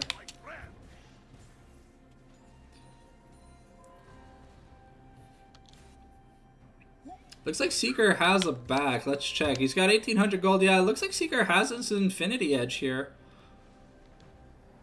Could be an important power spike. We've got magic on 3.5 items. The gold gap's still about 2,600 for the 80 carries, but magic just gets exploded on because this Mundo has 1,000,000 HP. And there's no one who can deal with him.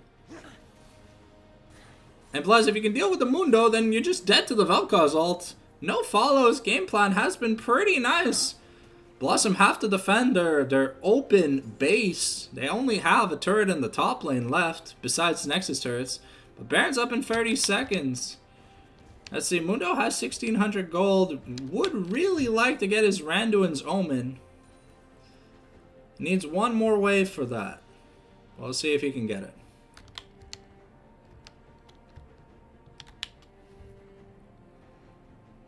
Alright, looks like Ashe finished her last, bought a Last Whisper.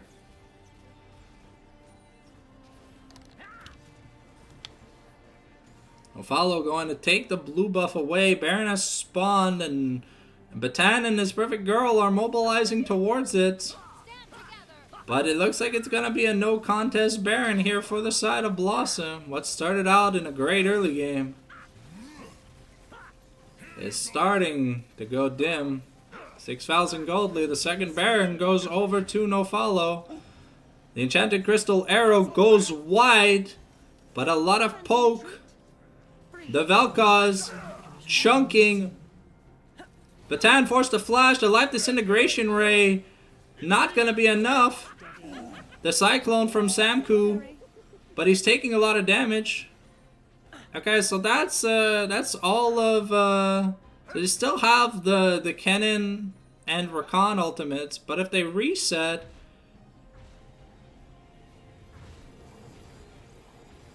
all right. And Mundo taking the last inhib turret here for free. Uncontestable at 7,000+ hit points at this point of the game. Mundo getting a reset in. Now has access to his Randuins. Buys the HP pots. Alright, the Ashe finishes LDR. Kennen bought the Void Staff, so we'll see if that's going to be enough. But I am doubtful at this point of the game. Blue team's inhibitor is respawning soon. Alright. We gotta fight for the next dragon, and I think that might be the end of the game afterwards, if a fight goes sour here for Blossom.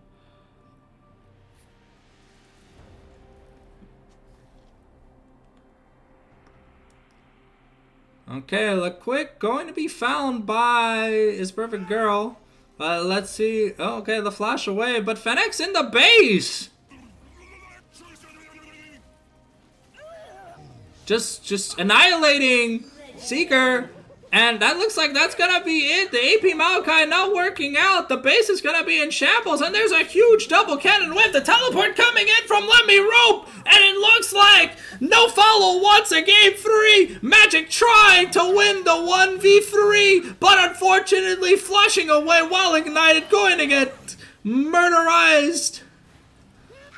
Mundo dominating this game. It looks like we're gonna be going to game number 3, ladies and gentlemen. No Fallow not going out without a fight.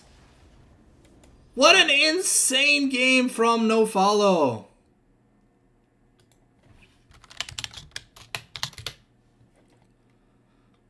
And that Mundo doing the second most damage in the game. Insane.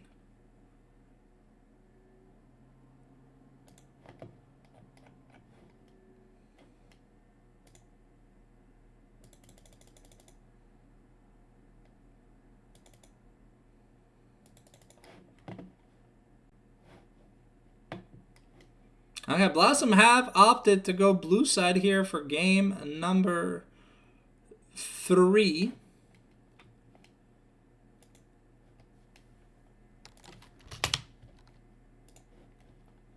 All right.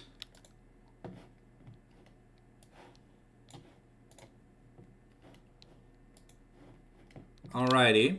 Let me turn the music back on.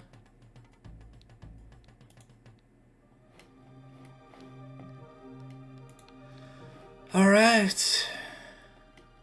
Turn the draft screen on. Alright. We'll have to see if Blossom are able to hold the momentum they had in game 1. Unfortunately, kind of falling through here in game number 2. The Corki not really putting in the first pick work that I expected. But we'll have to see if there are some draft adaptations here for game number 3. We also really needed a tank for the side of Blossom, but the draft has started. Blossom are going to ban J4 again. No Fallow going to keep the Jin ban consistent. Let's see if there are any adaptations this time, because we played on like Blossom's turf and it feels like we got burned. The Karthus band staying consistent. They don't want Batan on an AP. Actually, they might want Batan to just play Maokai again at this point. But looks like Blossom are going to ban Ashe away this time. So it leaves an AP option for Batan here. But will the Skarner be let through? Or will Lilia be let through? It's the only difference right now in this ban. Is we gotta let one open. The other... Oh, looks like we're going to be just banning Ari. So game 3, Blossom gets the Skarner pick. Looks like No Fallow prioritizing Samku's Lilia, who had a little bit of a rough game 1, I'll be honest. I feel like the Skarner ban was still appropriate here. I'm not even sure if Anne plays Lilia, but it looks like it's going... The jungles have already been locked in here for the side of both teams. Now let's see what No Fallow is going to pick next. Lechunk's Braum was very, very questionable, but it did neutralize the usefulness of the Caitlyn towards the mid game. Those stuns forcing a Mr. Magic to have cleanse, didn't have a defensive summoner like Barrier to be able to win 1v1 trades against the Ashe. Looks like the Braum is going to be locked in. We're looking at Pike for Blossom. Okay. Okay, that's a new look. Apparently, I was told he plays Bard or Pike. I don't think the Rakan was that bad. It had some really good engages. But maybe it's just not his forte. Looks like we're going... Oh, we're going to Jinx. All right, let's hope Mr. Magic's Jinx has been cleaned up.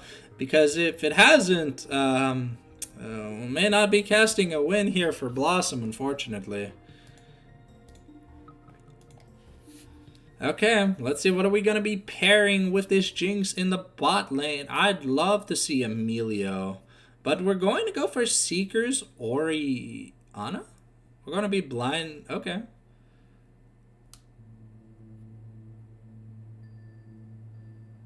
Okay, so now here we have the opportunity to just pick our AD carry or pick our mid laner. We're going to pick the Vel'Koz again. Let me rope. Well, we're hovering Vel'Koz.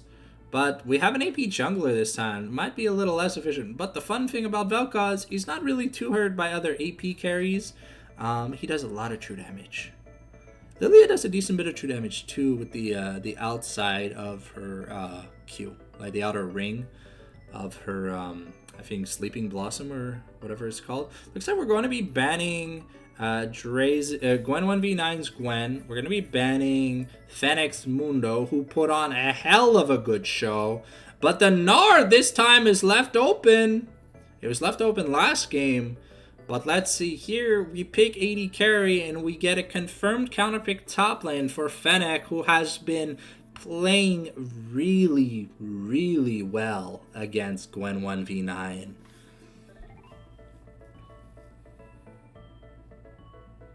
Looks like we're just gonna go for the Ezreal Braum, a pretty strong duo. The Braum also really good into Jinx. A little unfortunate. However, Braum's wall cannot stop Oriana's ultimate. It can stop the damage he takes from it if it's the first spell cast on him. But, wait. The Unbreakable can stop the command attack from going past him as long as Unbreakable is up. We'll have to see what Blossom pick here. We really need a more impactful top laner. I feel like we're going Kled! We're blinding Kled in the top lane. Okay, this is something new. All right, I'm excited, but Kled is very feast or famine. We'll have to see if Gwen 1v9 is able to pull a winner out of his hat.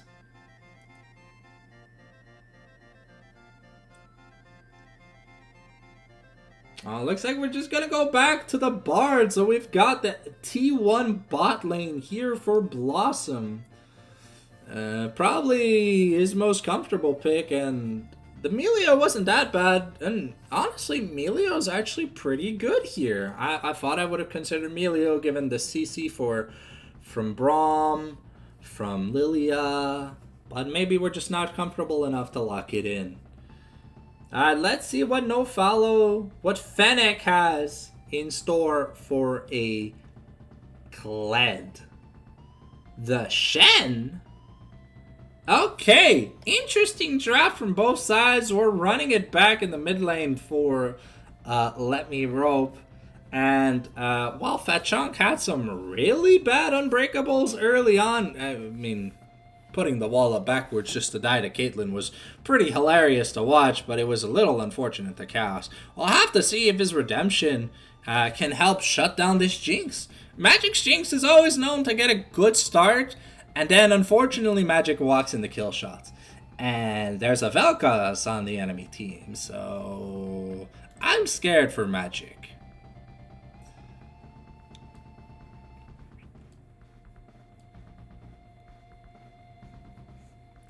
Looks like we are about to get into the game, ladies and gentlemen. Remember, there's about a 6-minute stall between games between the champ select and us loading into the game. So, yeah. Let's hide the draft now. And Let's hope we see a great Game 3. Game 2 was interesting, but I really feel like some questionable builds were to be questioned.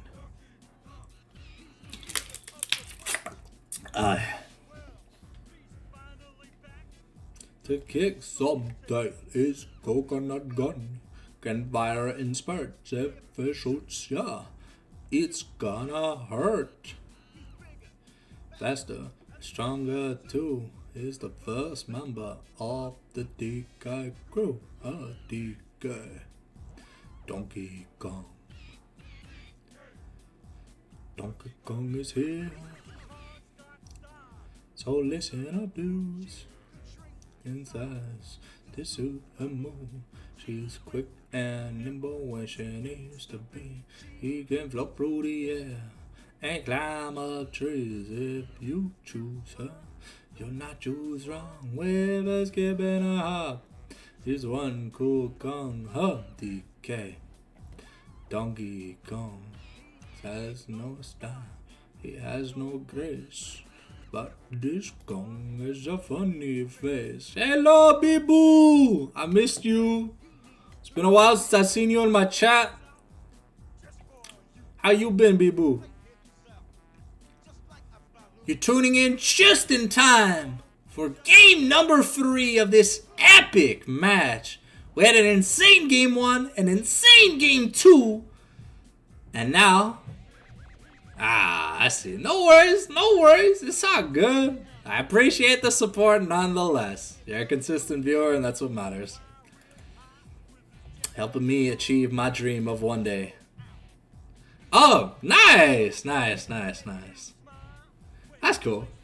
That's cool, that's cool. We've got some interesting picks this game. Honestly, last game we saw the failures of AP Maokai, and I get this like cringe like tick every time I see Leandri's on a tank, and I'm just like, ugh. Hell yeah. Hey, nice. I've made it to radio level. Hell yeah, I like that. Alright, ladies and gentlemen, we've got about 4 minutes before we get into the game. So remember, if you need to grab a snack, grab a drink, or head to the washroom, do so now. Use your cue to not miss out on this epic game of action. We might have a bonus cast at the end of this game. I might be recording it off stream though. But stay tuned. Stay tuned on the YouTube channel for some bonus games. We'll have to see.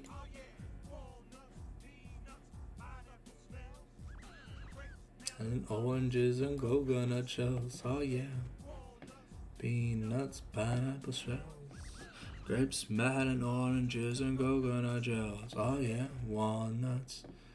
We want a Dre's interview video? Alright, I'll ask him.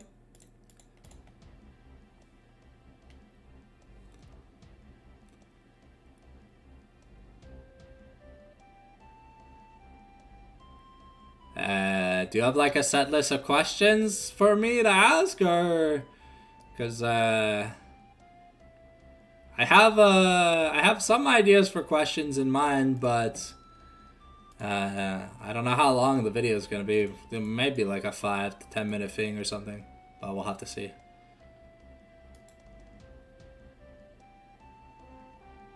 Oh, I think I'll pass on that.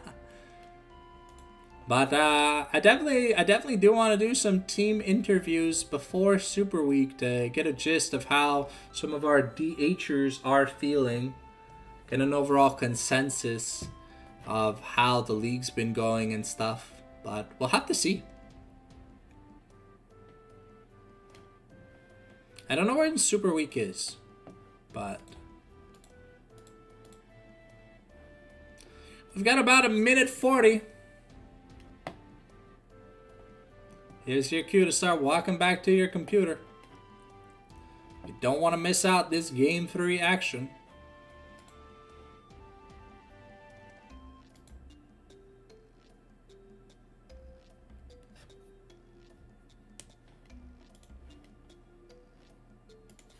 I'll mute up for a second.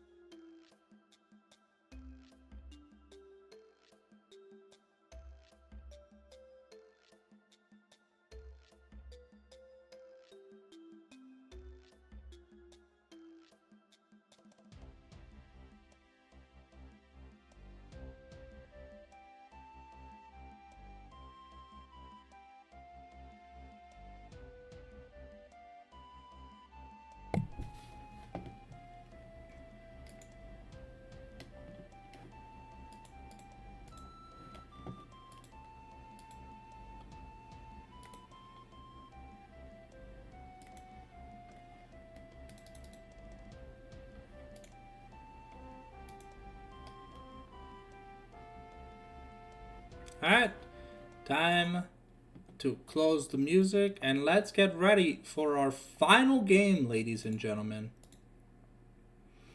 Alright.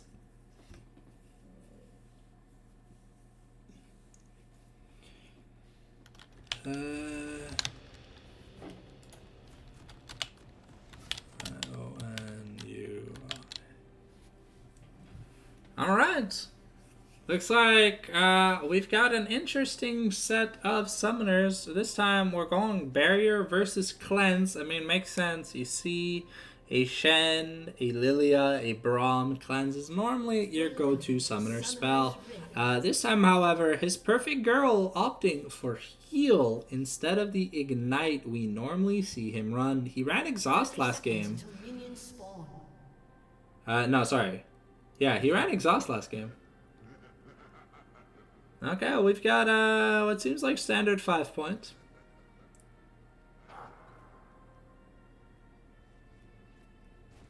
Seeger with the Orbiana. Got Cosmic Sting Skarner, Fairy Court, Ezreal, Pool Party Braum. I believe it's T1 Bard. And I want to say... Is it Slayer Jinx? I'm not too sure. I think that's... Is that Warlord Shen?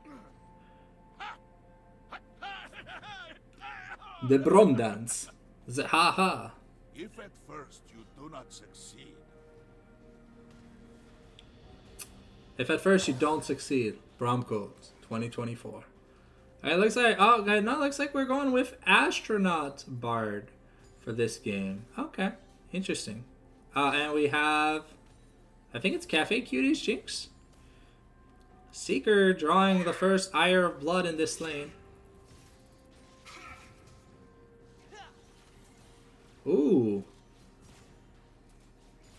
The Cosmic Binding.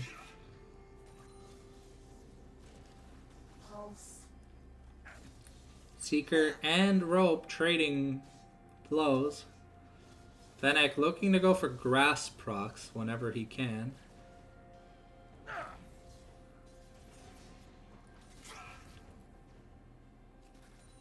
Ezreal not a master of doing a lot of damage super early on. The dismounts gonna be important for Gwen.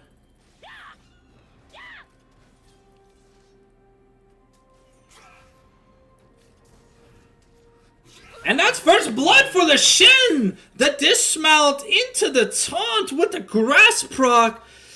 It feels so bad going back to lane after just getting a glowing moat. The teleport is going to be invested here by Gwen 1v9. Can't afford to lose too much time or XP. Magic going to be running a little low on CS this time, but Seeker is still building up a wave's worth. Magic's recall getting interrupted is pretty big here. Fennec down a bit of CS, but that first blood gold is truly going to help him out.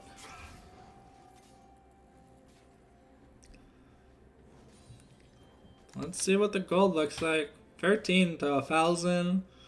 And everything else looks about even. Give or take 100 in mid and bot.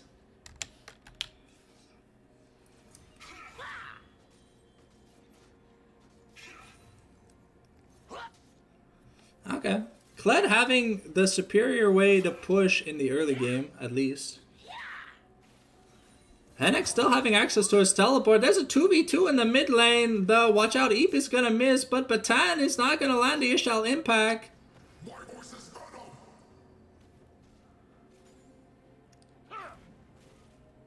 Looks like we traded HP bars, but DH is worse for wear in the mid lane.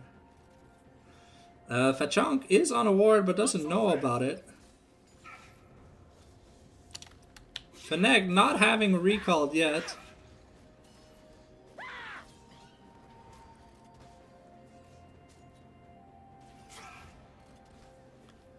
Unfortunately, 1v9 being dismounted here. Probably going to be able to remount before something serious happens. Teleport coming in from Valkaz. It's a tier versus Boots and Tome. Well, tier refillable.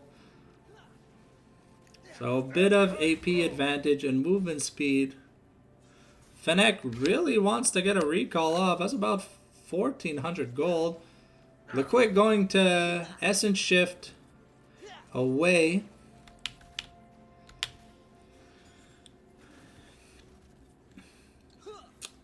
Looks like a deep ward being placed by Valkaz. Both junglers going to go back to farming. Looks like we're going to go for the Heartsteel start on Skarner. Batan understanding that you need a tank. Ooh, Ezreal getting chunked pretty badly.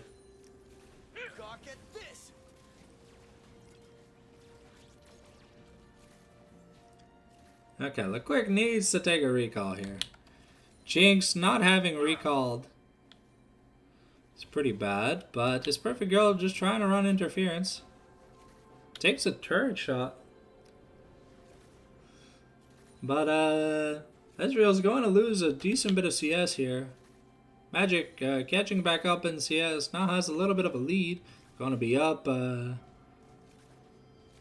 least a wave, but Samku here just to watch. Make sure that not all the XP goes to waste. Skarner getting priority access to the grubs is going to be big here. But we'll have to see if it's a 1-for-1 trade.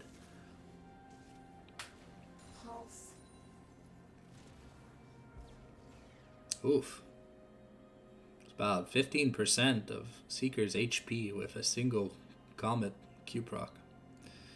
Let's look at what's happening top lane. We got a Caulfields versus a Tiamat. Okay, so we're going the more offensive Shen style of build. Still up about 400 gold though, so. Oh, it's just to help the counter pusher.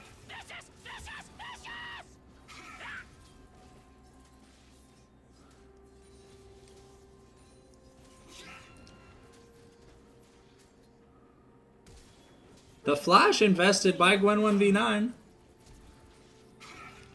The second dismount is huge. But,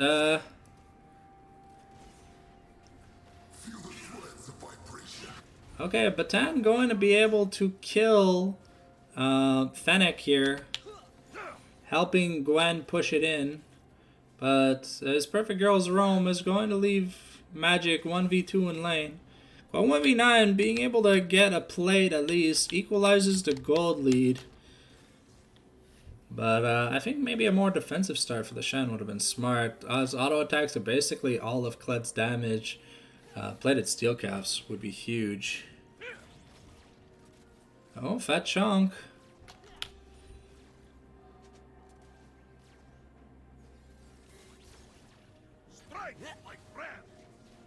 Ooh, the Super Mega Death Rocket going to be stopped by Fat Chunk. Not, it would have resulted in the bot lane for Blossom, for No Fallow to just die.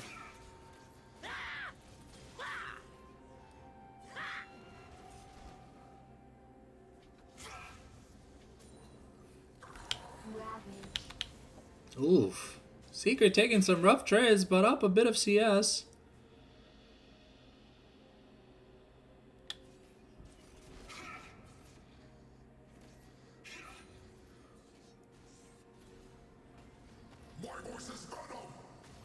Batan not gonna be able to kill. let me roll, but buys a bit of help Seeker so that Seeker can get it back. Fortunately, Seeker's gonna lose a wave regardless of how you look at it.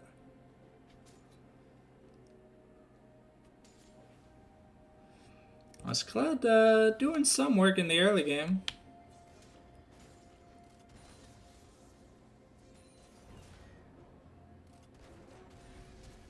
The Life Disintegration Ray going to force the flash away from Seeker.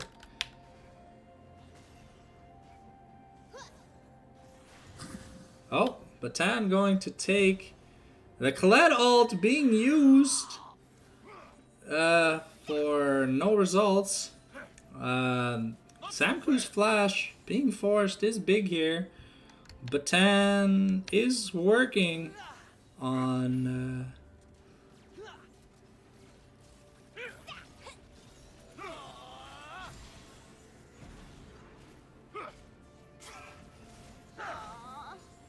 Okay, it looks like the Stand United is going to be used by Fennec to secure the kill onto the Jinx, but now 1v9 is going to be able to get at least a few plates in compensation for it.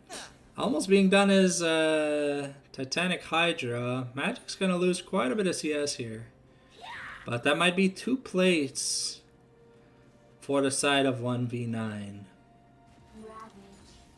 Looks like it is going to be 2 plates.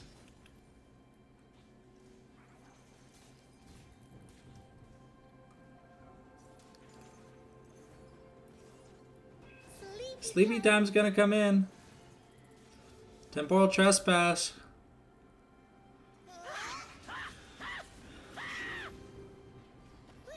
Batan going to walk up with his perfect girl. The Shen is in a bit of trouble.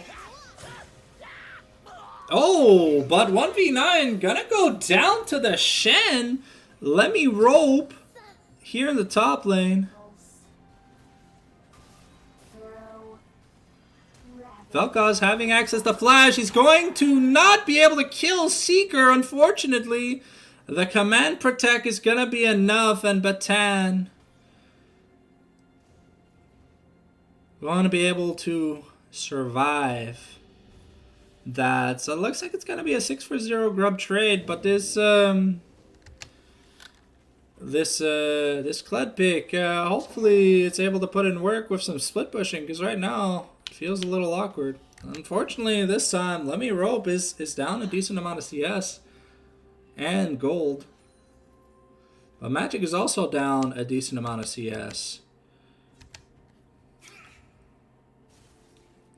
But we'll have to see the utility of a fed Orianna versus a fed Shen.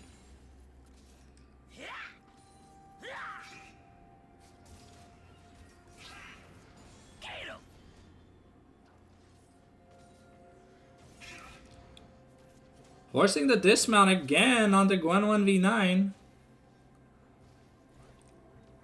But at least we have dragon pressure here. Batan is nowhere to be seen, unfortunately. The zap is going to land by Mr. Magic. And the bowling ball goes wide. Okay, well, it looks like they're giving up mid lane turret pressure as Vel'Koz invested his teleport.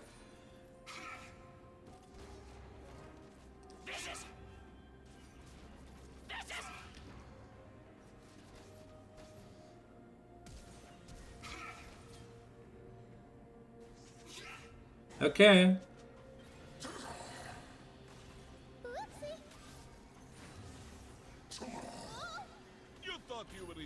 The Impale from Skarner is still available. We have to be careful here. Batan is alone.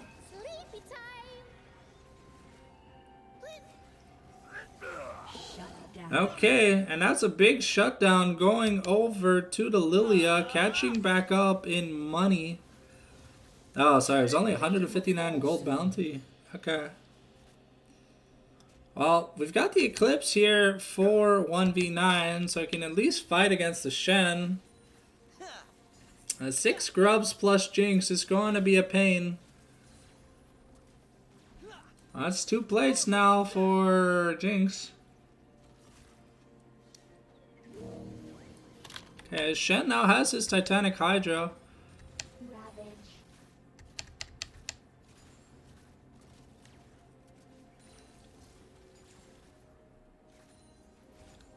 But it looks like first turret is going to go to 1v9. Red team's turret has been Okay, 1v9 building up a little bit of a lead. Seeker's still holding on strong with about a 20 CS lead. And Batan about a 400. Blossom is up about 2,000 gold at this point.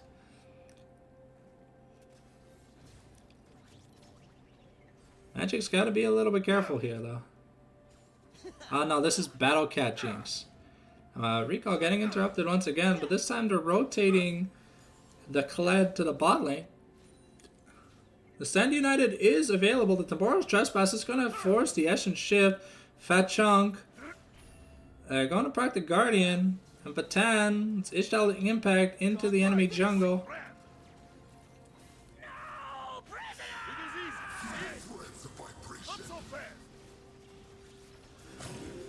But looks like the Shen ultimate is going to be enough.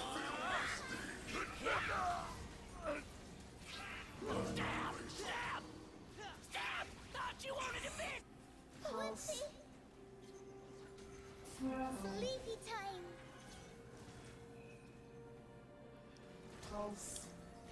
Oof, Seeker going to lose the 1v1, but that was a 4-man dive for a double kill. They killed Fat Chonk and they killed Fennec using this Kled. But then going to be able to clear the wave, the hold.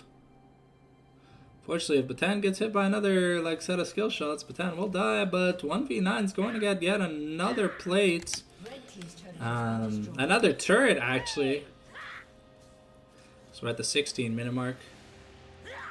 This Kled is putting in work, but let's see if he's able to hold on through, because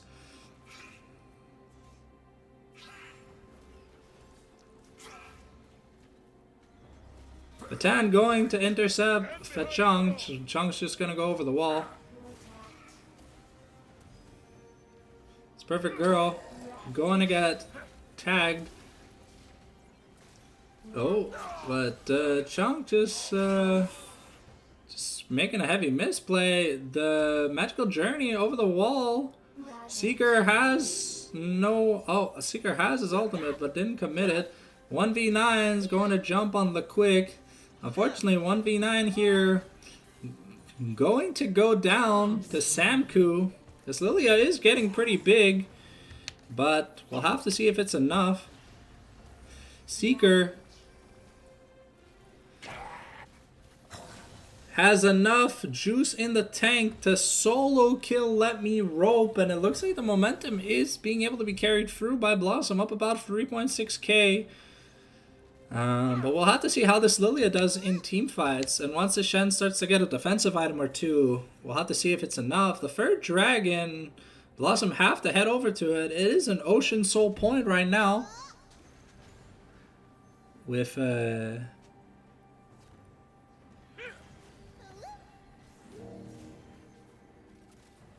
Fat Chunk getting caught again. The Impale's going to miss this time. Oof. LaQuick going to get eaten alive.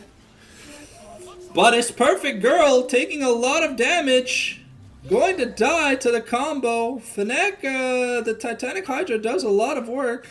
Gotta be a little bit careful. The Rift Herald was summoned by Batan. It looks like we're going to trade soul points. Red team's turret has been destroyed. I have to be careful here, though. We still have the Shockwave for Oriana.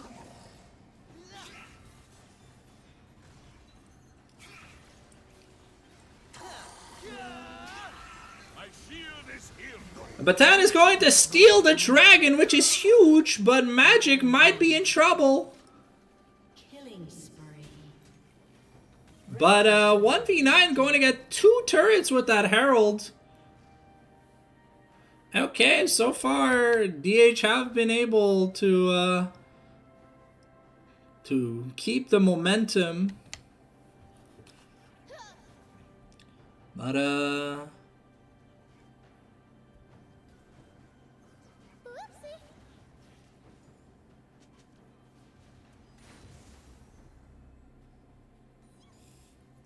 see, Lilia's got a lot of money. Probably needs to get that second item. Looks like we're going... I think we're going Unending Despair here for the Skarner second. And a Horizon Focus for Oriana? Interesting choice. We got the Black Cleaver now for the Kled. And we're working on the IE for Jinx. Yeah, everyone has a suitable gold lead. Except for Batan, who's about at parity. Even Bard is up like 700 gold on the Braum. We'll have to see if this momentum can continue. Yeah, Seeker has been taking very risky trades, like all-in trades. But he's come out on top of it so far most of the time this game when it comes to it.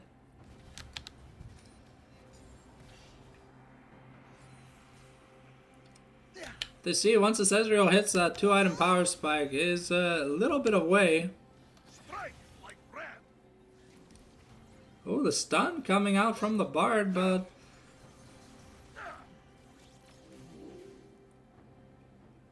okay, so Batan finishing that 2-item and Seeger finishing that what's it called? Horizon Focus.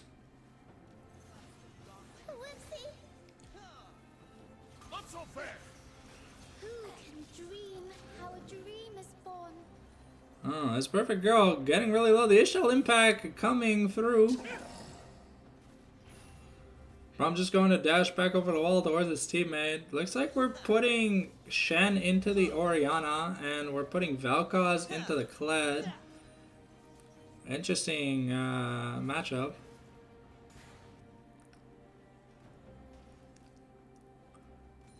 So far, DH with a 4.5k gold lead.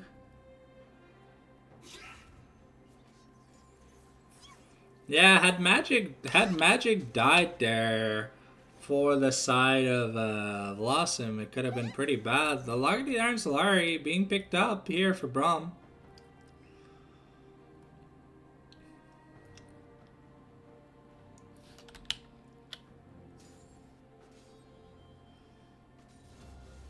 Let's see. Magic is about a few hundred gold away from his item.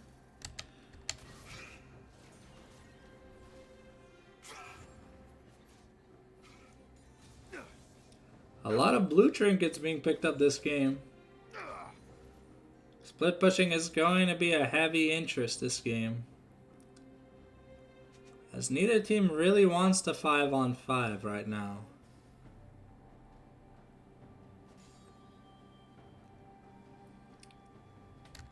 The Magic about a wave. No, looks like, does he have his IE? Is that IE? No, Magic gonna be about 100 gold off his IE. Probably selling that Dorans. Okay. I don't know what he sold, but looks like he has an IE. The Kled going to be ulting. A lot being invested here by the side of No Fallow.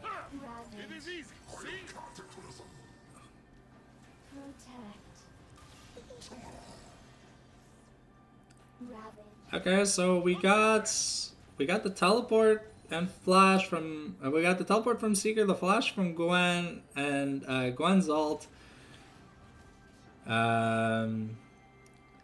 For the flash from Vel'Koz and Braum. But it looks like we're just giving off that inhib turrets for free. Okay. We're trading a bot outer for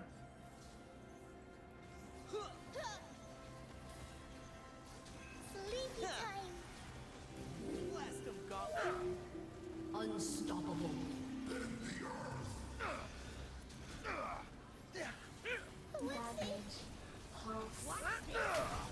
the Unbreakable going to put in work. The Molten Fissure. Let's stand united, going to keep everyone alive here on the side of No Fallow. Red team's turret has been destroyed. The flash taunt. Seeker's going to die to look quick. Things are going from bad to worse. That's Ocean Soul Point for free on the side of No Fallow. Blossom not fighting with their bot lane, a little strange. Jinx has to be careful. Gwen 1v9 here though, maybe could attempt something.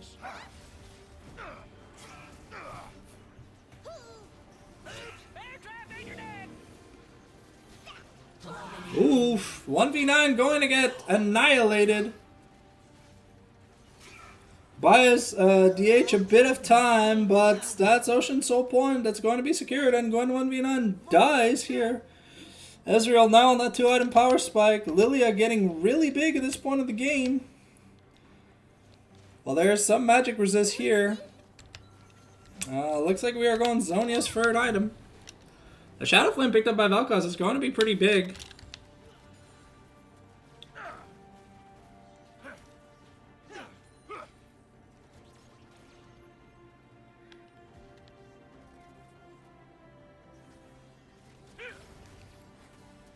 Oh, look quick!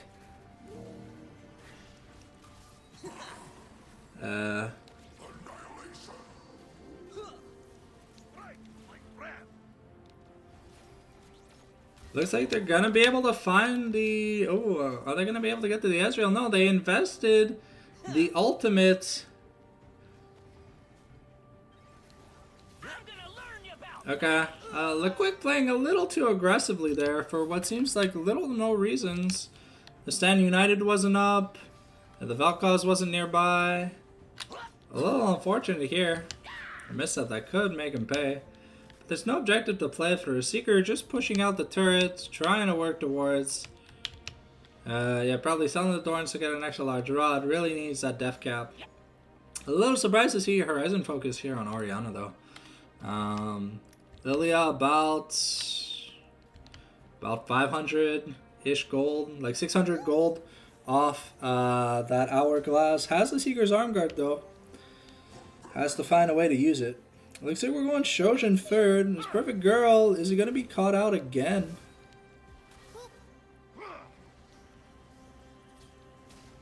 Okay, just going to waste their time. 1v9 here, almost on 3 items. Probably looking to go for, I want to say, Asterix Gauge. Shen has almost closed the gold gap though, now at 2 items with that Heartsteel. It has no stacks though, but Shen gonna be getting some magic resist. Aether was picked up by Vel'Koz. And magic can probably buy a Zeal here. Yeah, looks like we're going Rapid Fire Cannon, or either Rapid or Phantom Dancer. They both build out of these items. But we'll have to see what Magic chooses.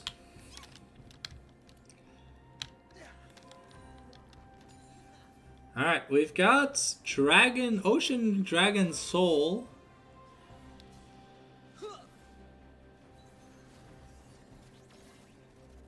Oh, the Ishal Impact coming through the wall. Okay. And doesn't find anyone. Skarner taking a bit of damage, but... Oh. Skarner working on some magic resist now to fight against his Vel'Koz. Shen having a level lead on 1v9, even though 1v9 took a lot of objectives. Looks like we've got 90 seconds left. We're clearing vision on both sides. Ooh, the Essence Shift invested. Top lane is just a battle of meat shields. It's the Skarl HP versus...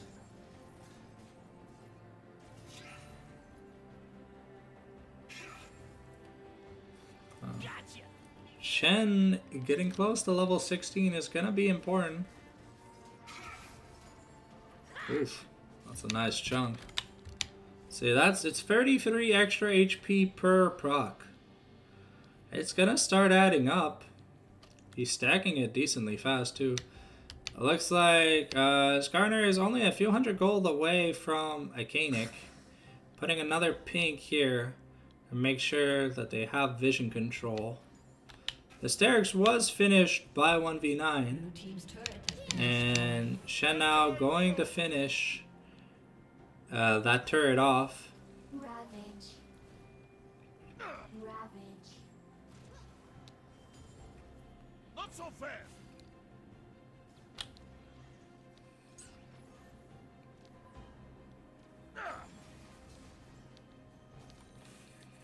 Okay.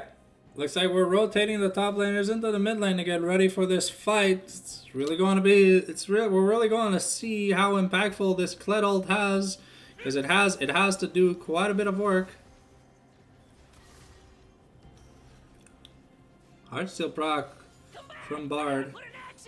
But there's the level 3 ultimate, the big stand united here. Seeker getting caught out.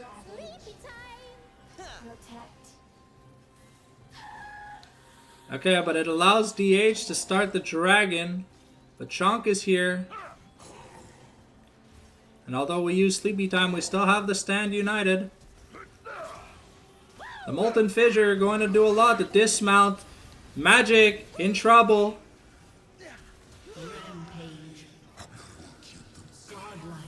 And Skarner gonna go down.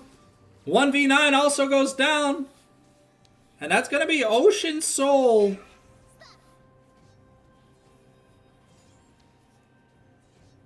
Magic forced to use both summoners to try and get away. The Vel'Koz still on the hunt. Red team has slain the dragon. And that's Ocean Soul for No Fallow. Okay, well, they're just trading Heartsteel procs between Shen and Bard. But the Bard having stacks doesn't really matter, as Lilia is huge this game. Seeker getting caught out at an unfortunate time. Probably has enough for his Jack Show the protein. Seeker working towards some anti-heal magic, finishing a Runan's Hurricane. Okay, so that's what it was. Looks like we don't have enough for the items we want on Ezreal, so we just gotta farm up a little bit more. Vel'Koz is working towards a Storm Surge. Fat Chunk may be getting caught out. It looks like DH have priority to the Scuttle in the River for Baron. Going to clear out any lingering vision that they might have.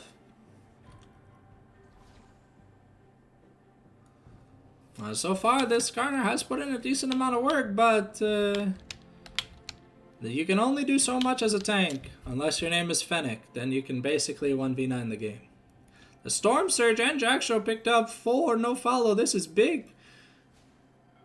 Looks like we're gonna pop the Verdant Barrier here. Was the investment by Samco. Jinx going to put some shots into the. Ooh, wow, that is almost half. The Temporal Trespass is gonna get 3 people. The Impale hits no one.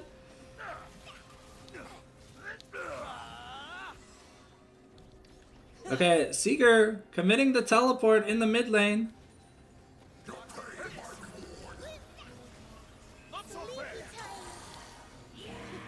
The Stand United coming in onto the Shen.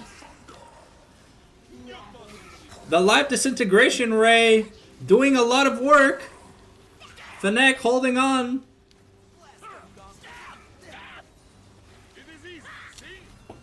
But Gwen 1v9 going to get melted. The Super Mega Death Rocket doesn't find anyone.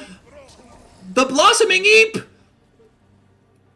Skarner gonna live by the skin of his teeth. But Bard gets caught here. Ezreal's going to kill this perfect girl. Seeker has no mana. The teleport's coming in from Shen. Batan has to run away. And it looks like that was an insanely big fumble from the side of Blossom. They just don't have the damage to kill. This game's not good for my heart.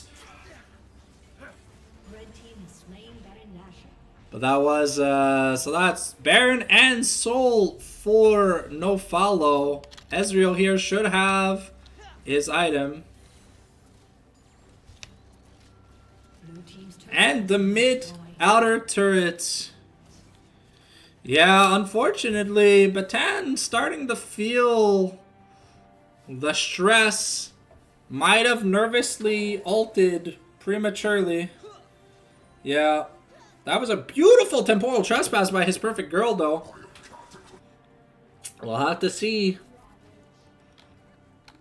Blossom finding themselves in a deficit for the first time this game. The Ishal impact is going to go towards the Ezreal. We're going to not find anyone, though. Shen ult will be up very shortly. Fat Chunk getting chunked.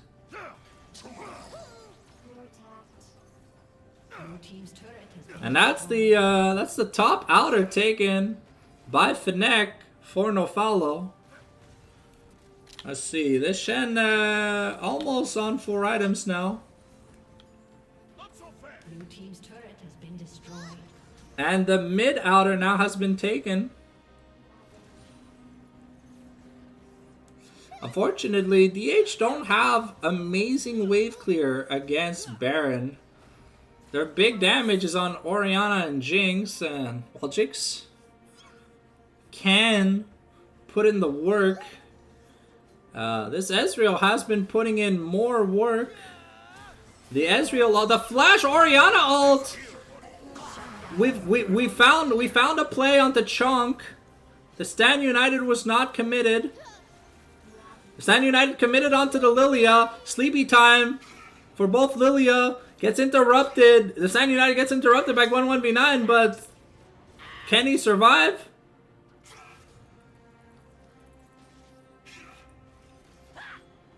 No, it looks like 1v9 interrupting the Stand United by Shen was really big, but the Vel'Koz getting caught.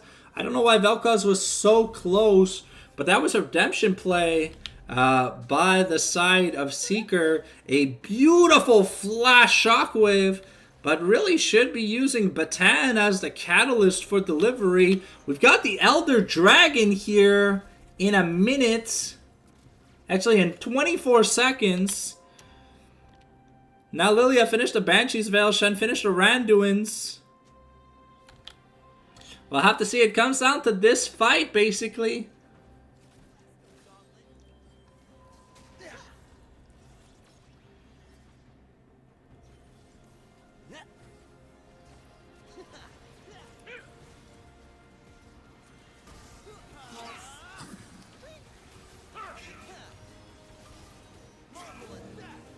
Oh, Seeker getting caught out. This is huge. Seeker's dead. Seeker's dead. There's no more magic damage on the side of Blossom. The impact is going to hit Lilia, but it's not going to do anything. The sleepy time hits 2 people. Gwen 1v9 goes down. Bard's going to die to the burn. It's only magic left. Can he stop his team from losing this series? But Sam Koo's going to flash over the wall. Misses the thing. Misses the bowling ball. The Zap connects. But the Vel'Koz is going to annihilate magic.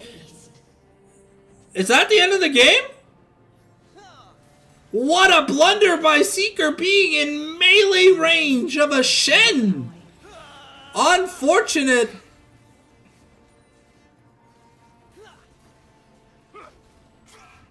The Kled not really working out at this point of the game. Falling off super hard, not being able to kill anyone. Got a few turrets, like it's a cool concept, but I think it needs some more cookage, and it looks like No Fallow's going to take the series 2-1 after an insane amount of throws by Blossom. Unfortunate. Unfortunate. I want to thank you guys for watching. The cast will be back as soon as I get another cast. Hopefully it's not every Sunday. I would like to cast more than that. If not, reminder to check the YouTube channel if you want to see some more gameplay footage from your favorite players and your favorite teams. I've got a lot of cool projects in the works. So I want to thank you guys for joining the stream as always. It's always a pleasure to have you guys come join the cast and have fun. And we'll see you next time. Maybe next week we can redeem Blossom. See you next time.